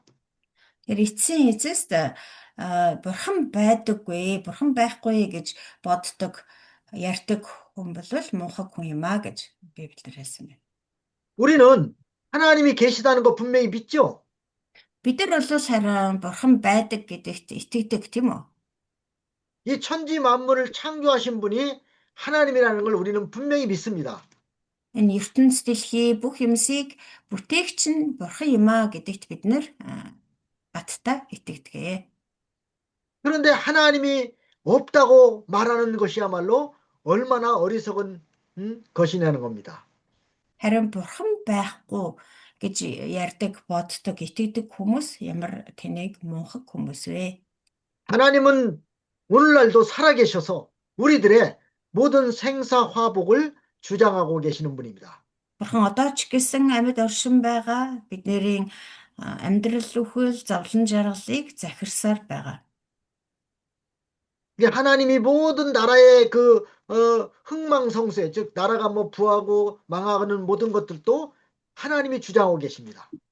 Бас бурхан энэ дэлхий дээр оршин байгаа бүхий л улс үндэстнүүдийн одоо мандан буурах, хөгжин цэцэглэхийг бүгдийг нь мэдэж байдаг. 그런데 하나님이 없고 자기 재능과 자기 재주로 살려고 하는 사람이야말로 어리석은 사람이라고 말할 수 있습니다. Харин бурхан байхгүй гэж ярьдаг, тэгж итгэдэг, зөвхөн өөрийнхөө л одоо хүч авьяас чадварт дулдуудаж амьдрдаг тийм хүмүүс л үнэхээр тэнийг муухай юм аа. 우리는 살아계셔서 우리의 모든 것을 주장하고 계시는 이 하나님께 모든 걸 맡기고 하나님의 인도와 주장을 따라 나가야 됩니다. Бид нар бол амьд оршдог. Тэгээ бидний бүх зүйлийг удирдах, захирч байдаг. Тэр бурханд бүхнийг даатхан түүнийг дагаж түнд дуулууртай амьдрах ёстой. 그러니까 하나님을 마음에 믿고 하나님의 말씀대로 순종하는 사람이 이게 현명한 사람입니다. Бурханд зүрх сэтгэлээрээ итгэж найддаг, бурханд дуулууртай байдаг, дуулууртай дагдаг хүмүүс бол хамгийн ухаалаг, мэрэгэн цэцэн хүмүүс юм аа. 뭐 세상 지식이 조금 부족하다 할지라도 하나님을 참으로 아는 사람이 이건 현명한 사람입니다. Яг нь ертөнцийн мэдлэг боловсролоор дутуу дулмиг байж болох юм гэвч эзэн бурхны тухай жинхэнэ мэдлэгээр дүүрэн тийм жинхэнэ мэдлэгийг олж авсан хүн бол энэ дэлхий дээр амьдрахад ерөөсөө дутагдж гачигдах зүйл байхгүй. 세상에서 공부를 많이 해서 뭐 박사학위를 받았다 할지라도 하나님이 없다고 말하는 사람은 그게 가장 어리석은 사람입니다. Энэ ертөнцийн мэдлэгийг өчнөөнөр нь олж эзэмшсэн. Тэгээд одоо юу гэдгийг доктор, профессор цал хэрэгэм авсан. Тийм байлаач гэсэн бурхан байхгүй гэж итгэдэг. Тэгэж ярьдаг хүн бол энэ дэлхий дээр хамгийн муухайг тэнийг хүү юм аа. 네, 그다음에 두 번째 대지를 보겠습니다. Цааш нь 2 дугаар хэсэг рүү оръё. 네, 욥이 고난과 핍박을 받음에 대해서 9절로 15절입니다. За Йовын эдэлсэн хавчлага зовлонгийн тухай болж байгаа 9-15 дахь эшлэл хүртэл. 네, 9절하고 10절 말씀을 읽어보겠습니다. За 9-10 дахь эшлэлийг уншъя. 네, 이제는 내가 그들의 노래가 되며 그들의 조롱거리가 되었고 그들은 나를 미워하여 멀리하고 내 얼굴에 침뱉기를 주저하지 아니하나니 그랬습니다. Өдгөө тэд намайг элэглэл дуу болгожээ. Өөрөө би тэдний явган үг болжээ. Намайг тэд жившиж надаас дөлцгөөж байна. Нүүрлэг минь нулимхаас ч цэрэгдэггүй болжээ. 이렇게 욥이 지금 고난당하고 있으니까 사회적으로나 신앙적으로나 아주 형편없는 자들까지도 욥을 노래로 조롱하고 얼굴에 침을 뱉으며 멸시한다는 겁니다. За, тэгэхээр Йовыг одоо ингээд зовлон эдлээд те одоо зовж зүтрэхийн цагт уруудаж дороодохын цагт итгэлийн хувьд ч гэсэн нийгмийн хувьд ёс суртахууны хувьд ч гэсэн үнэхээр өөрх нь хаанч өрөхгүй өөртөө нь энэ зэрэгцэхээргүй хүмүүс хүртэл түүнийг илэглэж, дооглож, жигшиж, нүрлүүн хүртэл нулимхаас цэрэггүй болцгоосон байна. 잠언 17장 5절 말씀에 가난한 자를 조롱하는 일을 가난한 자를 조롱하는 자는 이를 지으신 주를 멸시하는 자고 사람의 재앙을 기뻐하는 사람은 형벌을 면치 못할 자라고 했습니다. Дуулал намын 27-гийн 5 гэсэн үү? 27장 5-절 юу? 17장이에요. 잠언 17장 15절. Жамон. За уучлаарай. Сургаалт өгс намын 17-гийн 5 юм байна. За энэ дээр юу хэлсэн бэ нэ? Ядуу гэлэглэгч нь бүтээгчийг нь гутааж буй хэрэг гай гамшигт баясагч нь шийтгэлгүй үлдэхгүй. 이게 가난한 자를 조롱하는 사람이 이게 하나님을 멸시하는 자라는 거예요. Ядуу хүнийг илэглэн доромжилж байгаа хүн бол бүтээгчийг нь гутааж доромжилж байгаатай адилхан юм аа гэсэн байна. 왜냐면요, 부자도 하나님이 내셨지만 가난한 자도 하나님이 내신 겁니다. 창조하셨다는 거죠. 내셨다는 거예요. 부자도 하나님이 내셨다는 말은 이게 창조하셨다는 거죠. 하나님이 부자가 되게 부자 되게 부자도 하나님이 되게 하셨다. 하셨고 가난한 아멘. 자도 하나님이 가난하게 하셨다는 거예요. Тэгээ яг гэвэл одоо баян хүнийг ч гэсэн бурхан л баян болгосон. Ядуу хүнийг ч гэсэн бурхан ядуу болгосон эргээ. 뭐 가난하게 하신 것도 그 사람에게 필요하기 때문에 가난하게 하신 건데 그 가난하다고 해서 그 사람을 멸시하거나 조롱하면 안 된다는 거예요. Тэгээ бурхан хин нэгэн хүнийг одоо ядуу болголоо гэхэд тэр хүнийг одоо үзэн ядсандаа тэгээ дургуудаа ядуу болгосон хэрэг биш. Тэр хүн тустай учраас ядуу болгосон хэрэг. Гэтэл одоо түүнийг ойлгохгүй ядуу хүмүүсийг илэглэн доромжилж байгаа хүн бол тэр хүнийг ядуу болгосон бүтээгч эзэн бурхныг нь хотоон доромжилж байгаа хэрэг юм. 우리 예수 믿는 사람들은 다 부자고 건강하고 모든 것이 다 잘 된다고만 생각하면 안 됩니다. Тэгэхээр Есүст итгэдэг хүмүүс бол бүгдээрээ эрүүл саруулайдаг, бүгдээрээ баян чинэлэг болдог, бүгдээрээ сайн сайхан жаргалтай амьдардаг гэж юусоо бодож болохгүй. 하나님은 그 사람의 영적으로 유익을 주기 위해서 때로는 가난하게도 하시고 병들게도 하실 때가 있습니다.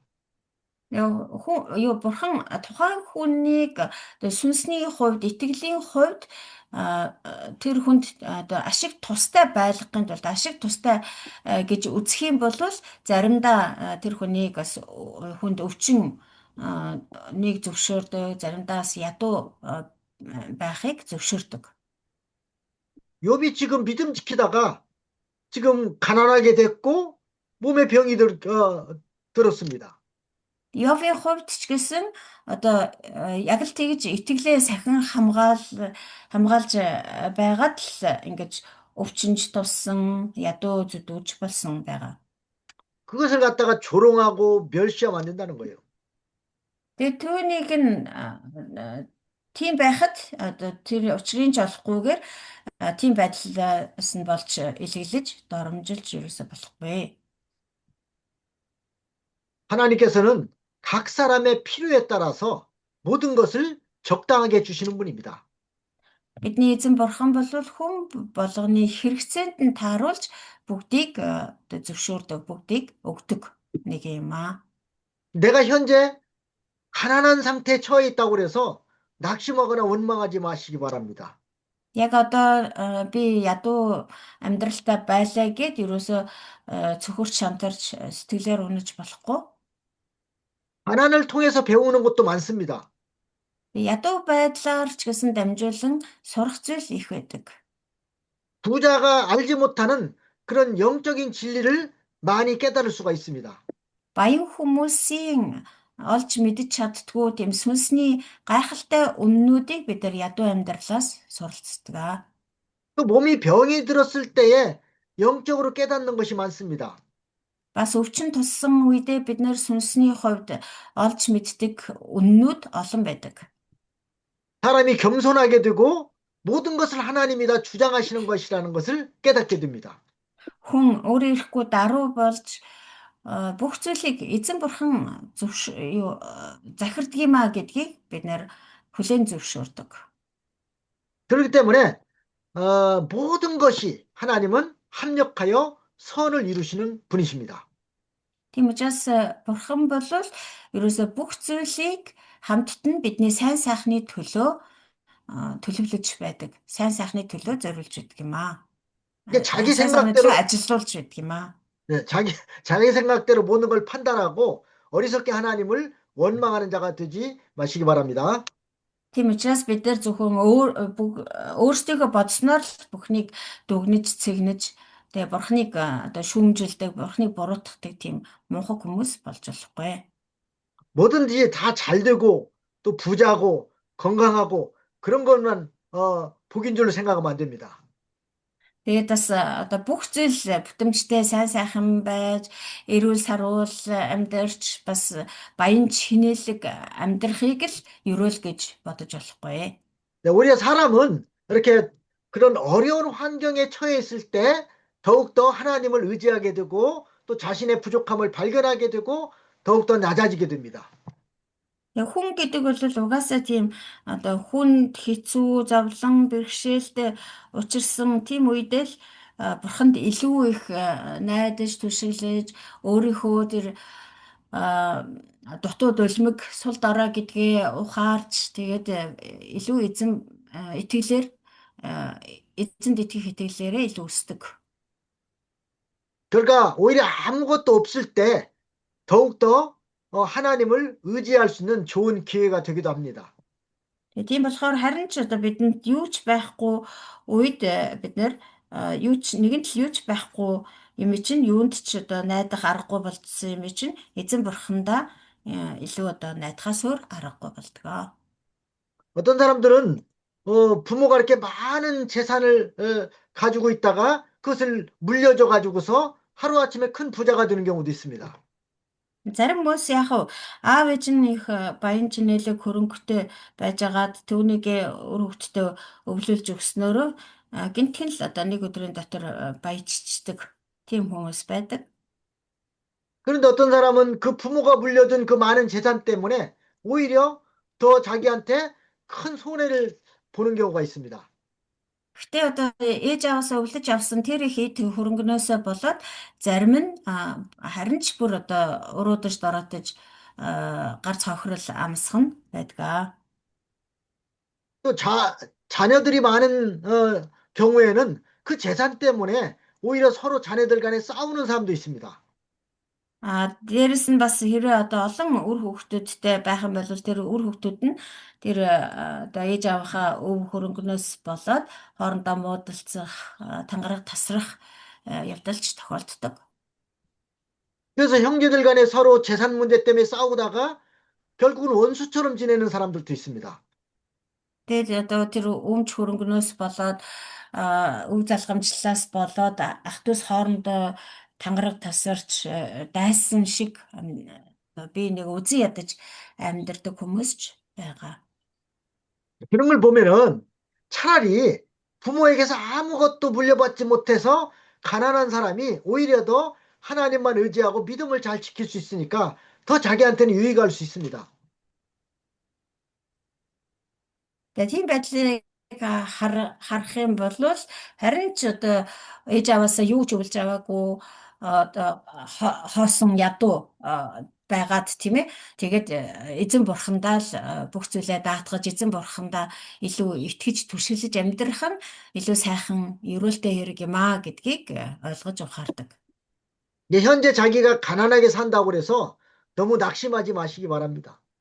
Тийм болохоор одоо бид нар одоо ядуу зүдүү байна гэд ерөөсөө сэтгэлээр унах хэрэг байхгүй. 내가 믿음만 잘 지키면 하나님께서 내가 생각했던 것 그보다 더 좋은 걸로 채워주시는 걸 믿으시기 바랍니다. Итгэлээр сайтар сахин хамгаалж амьдрах юм бол бурхан миний бодож байснаас ч төсөлж байснаас ч илүү сайн сайхан ерөөлөөр дүүргэж өгнө гэдэгт итгэсэй гэж хүсэж байна. 네, 믿으시면 아멘 하세요. 아멘. Итгэж байгаа бол 아멘 гэж хариулаарай. 아멘. 아멘. 네, 그래요. 우리가 참 세상에서 뭐 풍요로운 것만 복이 아니라 가난하고 또 어렵고 힘든 상황도 나에게는 영적으로 유익하다는 걸 믿으시기 바랍니다. Энэ дэлхий дээр зөвхөн одоо элбэг тансаг тийм ээ элбэг баян байх нь л ерөөл биш. Бас дутуу одоо хөтөө ядуу зүдөө амьдралч гэсэн итгэлийн хувьд надад ерөөл юм аа. Ашиг тустай юм аа гэдэгт итгээсэй гэж хүсэж байна. 또 여기 내 얼굴에 침 뱉기를 주저하지 아니하니 그러는데 침 뱉는다는 거에 대해서 한번 살펴보겠습니다. За бас 10 дугаар эшлэл дээр нүүрлөө минь нулимхаас ч цэрэгдгүй болжээ гэсэн байна тийм ээ. Энэ талаар бас тайлбарлаж ярив. 이 침 뱉는 것은요, 극도의 모욕을 주는 것이고, 단순한 행동이 아니라 상대방을 철저하게 낮추고 수치스럽게 만드는 행동입니다. Энэ нулимн гэдэг бол тийм ээ одоо хүмүүсийг гутаанд оромжилж байгаа одоо дээд зэргийн хэлбэрээ гэж хэлж болно. Үнэхээр одоо нөгөө хүнээ дээд зэргээр дорд үзэж ичүүр гутамшиг болгож байгаа үйлдэл юм аа. 그 민수기 12장 14절에 보면은 여호와께서 모세에게 이르시되 그의 아버지가 그 얼굴에 침을 뱉었을지라도 그가 이래 동안 부끄러워하지 않겠느냐 하는 말씀이 있습니다. Тооцоо намын 12-ын 14 дээр эзэн Мосед хэлэхдээ хэрв эцэг нь түүний нүүрлүү нулимсан бол тэрээр 7 хоногийн турш ичгүүрээ өрөхгүй байсан гэж юу гэсэн байна. 이걸 신앙적인 맥락에서 보면요.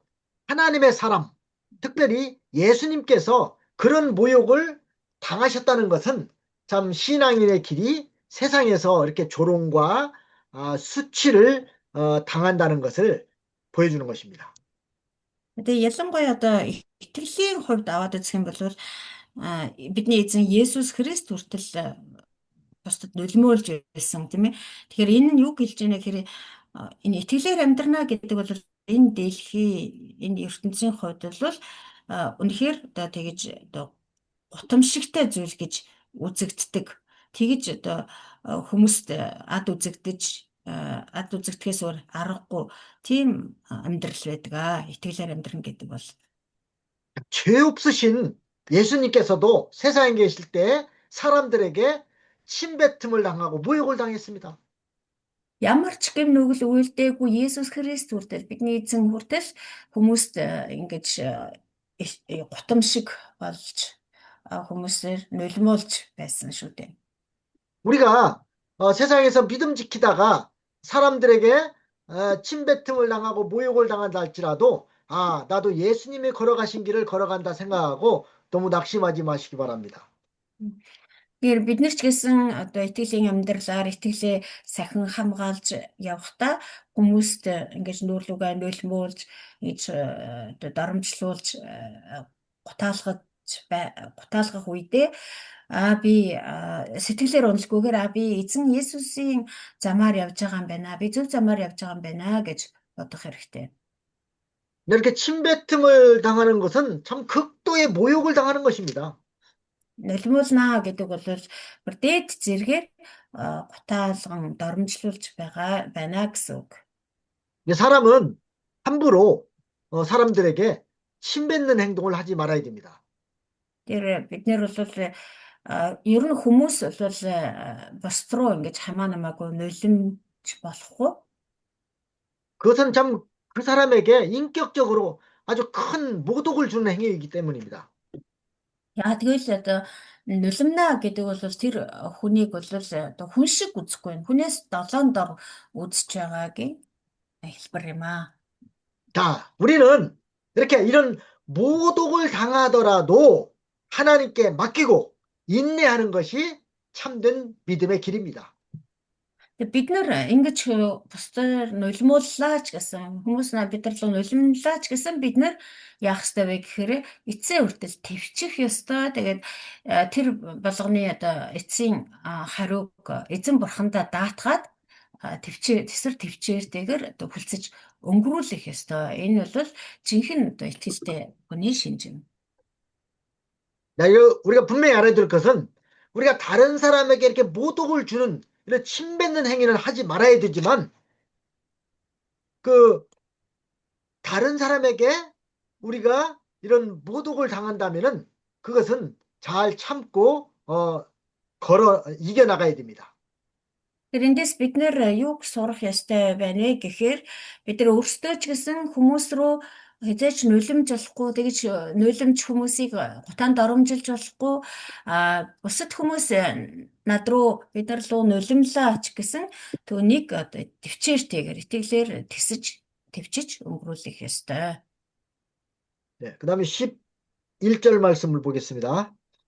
За цааш нь 11 дэх эшлэгийг уншъя. 네, 이는 하나님이 내 주를 늘어지게 하시고 나를 공고하게 하심에 무리가 내 앞에서 굴레를 벗었음이라. Миний оосрыг тэр тайлж намайг дорд болгосон тул мөнөө хэд ч миний өмнө ах захаа алдав. 자, 이렇게 욥이 이런 비천한 자들에게 멸시와 조롱을 당하고 고난받는 것은 그것도 하나님이 허락하셨기 때문이라는 것입니다. Тэгэхээр Йов ингэж одоо тэднэрт доромжлуулж, гутаагдаж, нулимуулж байгаа ч гэсэн нэг талаар эзэн бурхан зөвшөөрсөн учраас л одоо ийм зүйл өөртөө тохиолдож байгаамаа гэдгийг хэлсэн байна. 우리가 신앙생활하다가 다른 사람에게 멸시를 당하고 무시를 당하고 이런 그 모욕을 당한다 할지라도 그것도 하나님이 허락하셨기 때문에 된 줄로 아시라는 겁니다. Бид нар ч гэсэн одоо итгэлийн амьдралаар алхаж явах хугацаанд бусдад доромжлуулж, гутаалгаж, нулимуулж одоо дорд үзэгдлээ ч гэсэн тэрийг бол тийм байдлыг бурхан зөвшөөрсөн гэж үзэх хэрэгтэй юм аа. 근데 그것도 나를 낮추시기 위해서 하나님이 그렇게 하신 겁니다. Тэр нь ч гэсэн намайг улам даруй болгохын тулд бурхан тэвнийг зөвшөөрсөн хэрэг юм. 왜냐하면은 하나님은 교만한 자는 물리치시고 겸손한 자에게 은혜를 주시기 때문입니다. Яа тэгэл бурхан бардам хүмүүсийг өөрөөсөө зайлуулдаг харин даруй хүмүүсийг өргөмжилдэг бурхан учраас. 내가 하나님 앞에 복을 받느냐 못 받느냐 하는 것은 내가 이런 모욕과 멸시를 당할 때에도 예수님을 생각함으로 잘 참고 인내하느냐 못하느냐에 달려 있는 것입니다. Тэр би бурханаар өрөвдөхгүй юу гэдг нь би одоо ийм байдалд орсон үедээ эцсийн хүртэл твчиж чадах уугүй юу гэдгээс шалтгаална. 이 뭐 성질이 좀 불같아가지고서 잘 못 참는 그런 성격을 가진 사람이 있습니다. Тэгэл хүмүүс одоо янз бүрийн зан арын шинтэй байдаг шүү дээ. Одоо зарим нь бол маш тийм хурц тийм ээ ширүүн хурц зан аштай хүн байдаг. 누가 조금만 자기의 비위를 건드리는 말을 하면은 참지 못하고 막 싸우고 뭐 이렇게 달려드는 그런 사람이 있습니다. Одоо хин нэгэн хүн нэг жоохон л өөрт нь одоо таалагдахгүй ч юм уу өөрийг нь жоохон үдсэн үг юм ярьч үг одоо үйлдэл гаргачих юм бол шууд одоо твчиж чадахгүй шууд л одоо асаад ирдэг тийм ээ дүрлзэл одоо бас жирэл хэрүүл тэмцэл хийгээд ундаг тийм хурц ааштай хүмүүс байдаг. 네, 그것은 예수님의 마음을 본받는 자세가 아닙니다. Тийм хүмүүс бол одоо Есүсийн зүрх сэтгэлийг дуурайж чадахгүй байгаа гэсэн үг. 끝까지 참고 모든 것을 하나님께 다 맡겨야 됩니다. Яах ёстой гэхээр эцсийн хүртэл твчээж бүх зүйлийг бурханд даатгах хэрэгтэй юм аа. 성질이 막 나려고 해도 예수님께서 어떻게 하셨는가를 생각하면서 그 성질이 나오지 못하도록 잘 억제해야 합니다. Төрөлхийн угаасаа тийм хурц ширүүн ааштай хүн байлаа ч гэсэн ийм тохиолдолд Есүс яах байсан бэ гэдгийг бодож тэр өөрийнх нь тэр төрлөх зан араншин одоо дэлбэрэх гээд гарах гад байгаа ч гэсэн тэр зан араншингаа дарж захирч чаддаг байх ёстой. 네, 그래서 여기 31절 보면 이는 내 하나님이 내 추를 늘어지게 하시고 내 추를 늘어지게 하셨다고 했습니다. Энд Йов 11 дэх эшлэлээр хэлсэн байна тий. Тэр миний оосрыг тайлсан гэж байна. 이게 Бурхан 늘어지게 түүнийг 하셨다는 ойрсон. 말은 사람이 아주 무기력하게 됐다는 것입니다. Тэгээ оосрыг тайлнаа гэдэг нь болохоор одоо хүн одоо ямар ч тийм хүчгүй, тамиргүй болсон гэсэн үг. 그러니까 늘어지게 하시고 나를 공고케 하심에 무리가 내 앞에서 굴레를 벗었음이니라. 무리가 내 앞에서 굴레를 벗었다고 그랬습니다. Мгм. Энэ оосрыг тайлнаа гэдэг нь болохоор одоо тэр чанга биш одоо сул дор болсон гэсэн үг.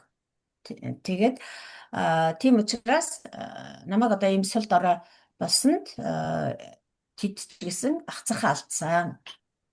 이 말은 그 올바른 지도와 그 제재를 받지 않고 자기들의 마음대로 한다는 것입니다. Ахцахаа алдна гэдэг нь болохоор нэг өсөндөө одоо тэр зөв одоо сахилга баттай тий дэг журамтай ёс зүйтэй байх биш одоо өөрсдийнхөө дураар авиралдаг болсон гэсэн үг юм. 근데 과거에 욥의 수하에서 통치를 받던 자들이 이제는 욥의 인도를 받지 않고 각각 자기들의 마음대로 하면서 도리어 욥을 공격하고 조롱하는 것입니다.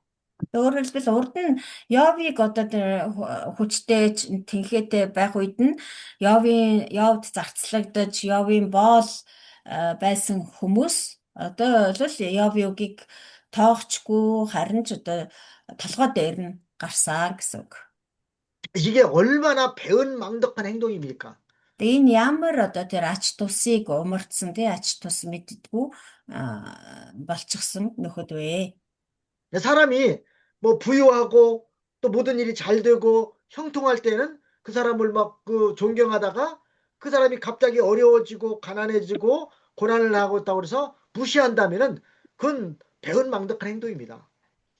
Тэр энэ ач тусыг умардсан ач тусыг мэддэггүй гэж одоо ямар хүмүүсийг хэлэх вэ гэхээр хүн одоо сайхан ажил үйлс нь бүдэмжтэй баян чинэлэг одоо сайн явах үед нь дагаж далтгамчаад дараа нь одоо тэр хүн одоо ядуу зүдөө болдог гэсэн ч хоосорч өгүүрдэг гэсэн ч одоо өвдөж зовдөг гэсэн ч тийм болохт нь одоо ач тусаач мэдэхгүй доромжилж даад үздэг, дорд үздэг байх юм бол үзэх юм бол одоо тэрүүн шиг одоо тийм юг ачлалгүй, ач тус мэдэхгүй байх 사람이 байгаа. 자기보다 강한 사람 앞에서는 한없이 약해서 뭐 그들이 하는 대로 잘 따르다가 또 자기보다 약한 사람이 있으면은 아주 무시하고 그 사람을 멸시한다면은 그건 그 사람의 인격이 바로 된 게 아닙니다. Тэгээ хин нэг одоо хүмүүс нөгөө илээ хүчтний өмнө хүчгүй нь буруутай гэдэг шиг өөрөөсөө илүү хүчтэй тэнхээтэй чадaltaй эсвэл баян ч юм уу тийм хүмүүсийн өмнө одоо гүлэг шиг ажиллаад өөрөөсөө дорд одоо сул дорой ч юм уу эрдэн боловсролгүй ч юм уу жоохон ядруухан хүмүүсийн өмнө арслан барс шиг авиралдаг ийм хүн бол үнэхээр одоо хүн чанарын хувьд хүний хувьд бол төлөвшөөгүй тийм ээ тийм ямар хүн гэх юм бэ? 과거에 이렇게 욥이 형통하고 평안할 때는 그 밑에서 잘 그 통치를 받던 사람들이 이제 욥이 지금 고난을 당하고 있다고 그래서 무시하고 멸시하고 공격하는 것은 아주 잘못된 행동입니다. Хүнээ байсан тэг хүн биш гэсэн л үг шүү дээ. Тэгээ Йовын энэ одоо зарцнаар ч гэсэн урд нь Йовыг чадaltaй тэнхээтэй баян чинэлэг байх үед нь Йовд захирагддаг Йовын одоо үгээр дуулууртай одоо зарцлагддаг болцлогддог гэсэн Тэрний одоо Йовыг ингээд зовж зүдрээд ирэхийн цагт одоо том том дуграад Йовыг одоо буруутгаад Йовд захирагдахгүй байна гэдэг чинь тэд нар бол хүнээ алдсан хүмүүс байна гэсэн үг. Хүнээ 사람이 자기 그 외모만 보고 가령 뭐 물질이나 학력이나 뭐 권세나 이런 것만 보고 그 사람을 평가하면 안 됩니다. Тэгэхээр хэн ч гэсэн те бусдыг зөвхөн гаднах төрхөөр нь гаднах төрх гэхээр одоо зөвхөн одоо үзмжийг хэлж байгаа биш. Тэр хүн одоо баян чинэлэг байна уу? Эсвэл эрдэм мэдлэгтэй байна уу? Хүчтэй чадалтай, эрх мэдэлтэй байна уу? Одоо тэр гадаад байдлаар нь хараад ерөөсөө дүгнэж болохгүй. 우리 하나님은 사람의 외모를 보시지 않고 중심을 보시는 분이라고 했습니다. Бидний бурхан бол хүнийг гаднах төрхийг нь хардаггүй харин доторх зүрх сэтгэлийг нь хардаг бурхан гэж хэлсэн байна. 참고 성경은 사무엘상 16장 7절입니다. 1-р Самуэль 16-гийн 16장 7절, 예. 16-гийн 7, 1-р Самуэль. 여기 보면 이제 하나님께서 사무엘에게 하신 말씀인데, 그 너는 그의 용모와 키를 보지 말라. 내가 이미 그를 버렸다. 나는 사람이 보는 것 같지 않고 중심을 보느니라 하는 말씀이 있습니다. 1-р Самуэль 16-гийн 7-оор бурхан Самуэльд хэлж байгаа тийм ээ. Түүний гаднах байдлыг болон нурууных нь өндрийг бүү хараа. Би түүнийг үл хэрэгссэн. Учир нь бурхан хүнтэй адил хардаггүй. Хүн гаднах төрхийг хардаг бол эзэн зүрхийг нь хардаг юм аа гэж хэлсэн. 나보다 좀 못하거나 또 가난하거나 또 배우지 못했다 할지라도 그 사람을 무시하거나 멸시하는 행동은 그건 오히려 하나님을 무시하는 행동이 되는 것입니다. Надаас жоохон дутуу байлаа гэд эсвэл надаас одоо бага боловсралтай ч юм уу эсвэл надаас одоо ядууч гэдэг юм уу ийм байдлаар нь хүнийг дүгнэж дорд үзэх юм бол энэ нь цаашлаад одоо бурхныг дорд үзэж байгаа хэрэг юм аа. 그 사무엘상 2장 30절 말씀을 한번 좀 보세요. 1 Самуэль 2-ын 30-ыг харъя. 거기 보면은 하나님께서는 나를 존중히 여긴 자를 내가 존중히 여기고 나를 멸시하는 자를 경멸히 여긴다는 말씀이 있습니다. За энэ дээр бурхан хэлэхдээ намайг хүндэтгийгчдийг би хүндэтгэн харин намайг үл тоомсорлагчдыг би үл хайхарна гэсэн. 그러니까 하나님을 존중히 여기면 하나님도 그 사람을 존중히 여기지만 또 멸시하는 자는 하나님도 멸시한다는 겁니다. Тэр бурхан яг л одоо өөрт нь яаж хандна тийхүү хандна гэсэн байна тий. Бурханыг хүндэтдэг хүмүүсийг бурхан бас хүндэтгэн, бурханыг үл тоомсорлсон хүмүүсийг бурхан үл хайхарна. 네, 그다음 12절 말씀 보겠습니다. За буцаад Йов номдэр очи 12 дугаар эшлэл. 네, 그 낮은 무리가 내 우편에서 일어나 내 발을 밀들이고 나를 대적하여 멸망시킬 길을 쌓으며 그랬습니다. Баруун талаас минь тэдний үрс босож ирээд миний хөлийг түлхэж байна. Хөнөөлийн замыг миний өдөөс босгож байна. 네, 이렇게 미천하고 미약하고 비천한 자들이 이렇게 욥을 망하게 하려고 욥의 그 우편에서 일어나서 욥의 발을 밀들이고 대적해서 멸망시킬 길을 쌓았다는 것입니다. За тэгээд нөгөө одоо өөрөөс нь долоон дор тий өөрийнх нь хаан чирхгүй тийм хүмүүсийн үрс босож ирээд Йовын хөлийг түлхэж байна. Баруун талаас нь босч ирээд хөлийг нь түлхэж байна. Бас Йовд тэрсэлдэн өөдөөс нь босож хөнөөлийн замыг бэлтэж байна. Йовыг хөнөөх замыг бэлтэж байна. 사람이 밀들인다고 그래서 멸망하는 것이 아니라 하나님이 그 사람을 밀들여야만 멸망하는 것입니다. Хүн түлхлээгээд хүмүүс хүлээг нь түлхлээгээд тэр хүн унчихдаггүй юм аа. Харин бурхан зөвшөөрөх юм бол бурхан түлхэх юм бол тэр хүн унаж сүрдэг. 하나님을 전적으로 의지하고 하나님 말씀대로 걸어가는 사람을 아무리 어려운 한계에 처했다 할지라도 절대로 넘어지지 않게 하십니다. Тэгэхээр одоо хүн хичнээн одоо бусдыг хөнөөх гэж тэр хүнийг түлхэж тэр хүнийг зовоолооч гэсэн одоо хэрэг бурхан л зөвшөөрөөгүй бол тэр хүн хизээж суурч унахгүй юу. 사람이 그 사람은 아무리 그 넘어뜨리려고 한다고 해서 넘어지는 게 아니라는 거예요. Тэрнээс ш одоо хүн хичнээн тэр хүнийг унгаах гэж түлхлээч гэсэн бурхан л зөвшөөрөөгүй бол тэр хүн унахгүй. 그다음에 13절로 15절 말씀 보겠습니다. Дараа нь 13, 14. 네, 도울 자 없는 그들이 내 길을 헐고 내 재앙을 재촉하는구나. 성을 크게 파괴하고 그 파괴한 가운데로 몰려 들어온 같이 그들이 내게로 달려드니 놀람이 내게 임하는구나. 그들이 내 영광을 바람같이 모니 내 복록이 구름같이 지나갔구나. 그랬습니다. 13, 14, 15-ыг уншлаа. Зам жимийг минь алдагдуулж хорлогдлоос минь ашиг олоход хинч тэднийг эс хориглож байна. Өргөн цөмөрхийгөөр тэд орж ирэх мэт балгасан дунд тэд давлгаа адил дайрна. 자, 이렇게 도울 자가 Аимшиг хөнөөл над руу эргэжээ алдар хөндийг минь салхимт хөөжээ амжилт олд минь үлмэт нүн оджээ. 네, 이렇게 도울 자 없는 자들이 욥의 길을 헐면서 성을 파괴하고 몰려드는 것처럼 맹렬하게 욥을 공격한다는 것입니다. Тэгээд хинч одоо хориглож чадхааргүйгээр тэд Йов дээр хурч ирээд түүнийг одоо унгаахаар хөнөөхөөр одоо оролдож байхад хинч Йовд одоо туслахаар ирээгүй. 그래서 그로 인해서 욥이 놀라고 또 욥의 영광은 바람같이 다 지나갔다는 것입니다. Түүний улмаас Йовч гэсэн одоо маш ихээр айж цочсон. Тэгээд Йовын алдар хүнд нь салхимд нисэж одсон. 그래서 욥의 그 복이 구름같이 다 지나가고 말았다는 것입니다. Тэгээд амжилт ололтон ч гэсэн үлмэт нүүж одсон гэж.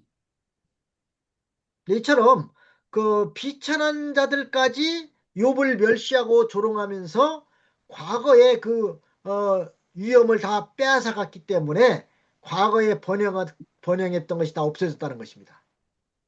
Тэгэхээр ийм одоо ачаагүй дорой үнэхээр одоо Йовтай энэ зэрэгцэхгүй хүмүүс Йов руу дайрч уулгалан дайрч түүний басамжлан доромжилж байгаа учраас Йовын одоо өмнөх тэр сүр хүч нь байхгүй болж үнэхээр одоо ачаагүй дорой нэгэн мэт болсон гэсэн үг.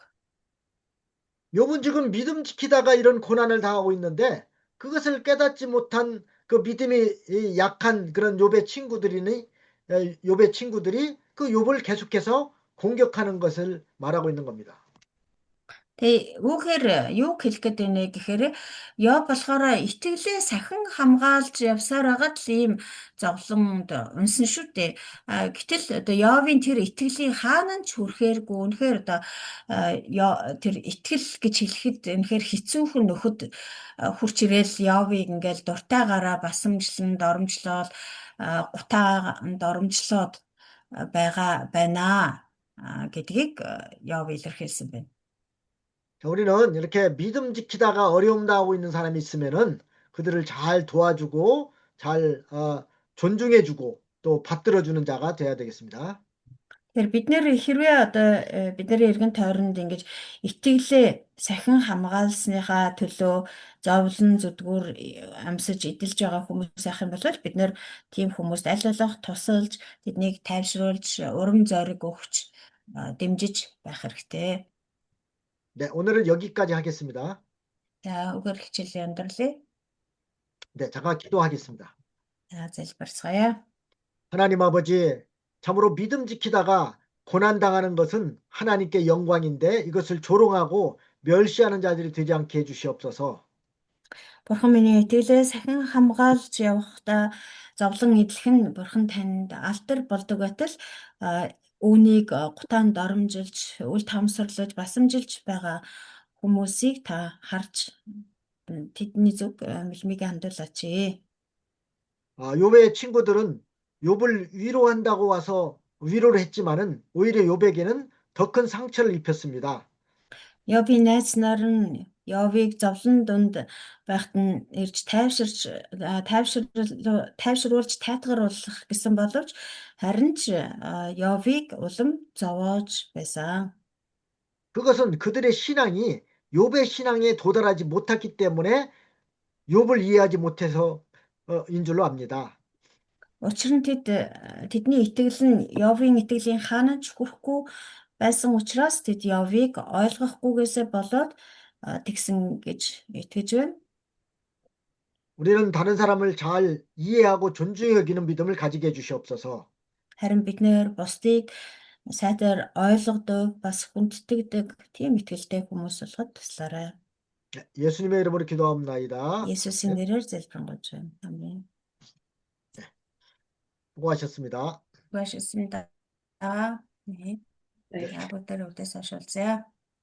다음 뵙겠습니다. 수고하세요.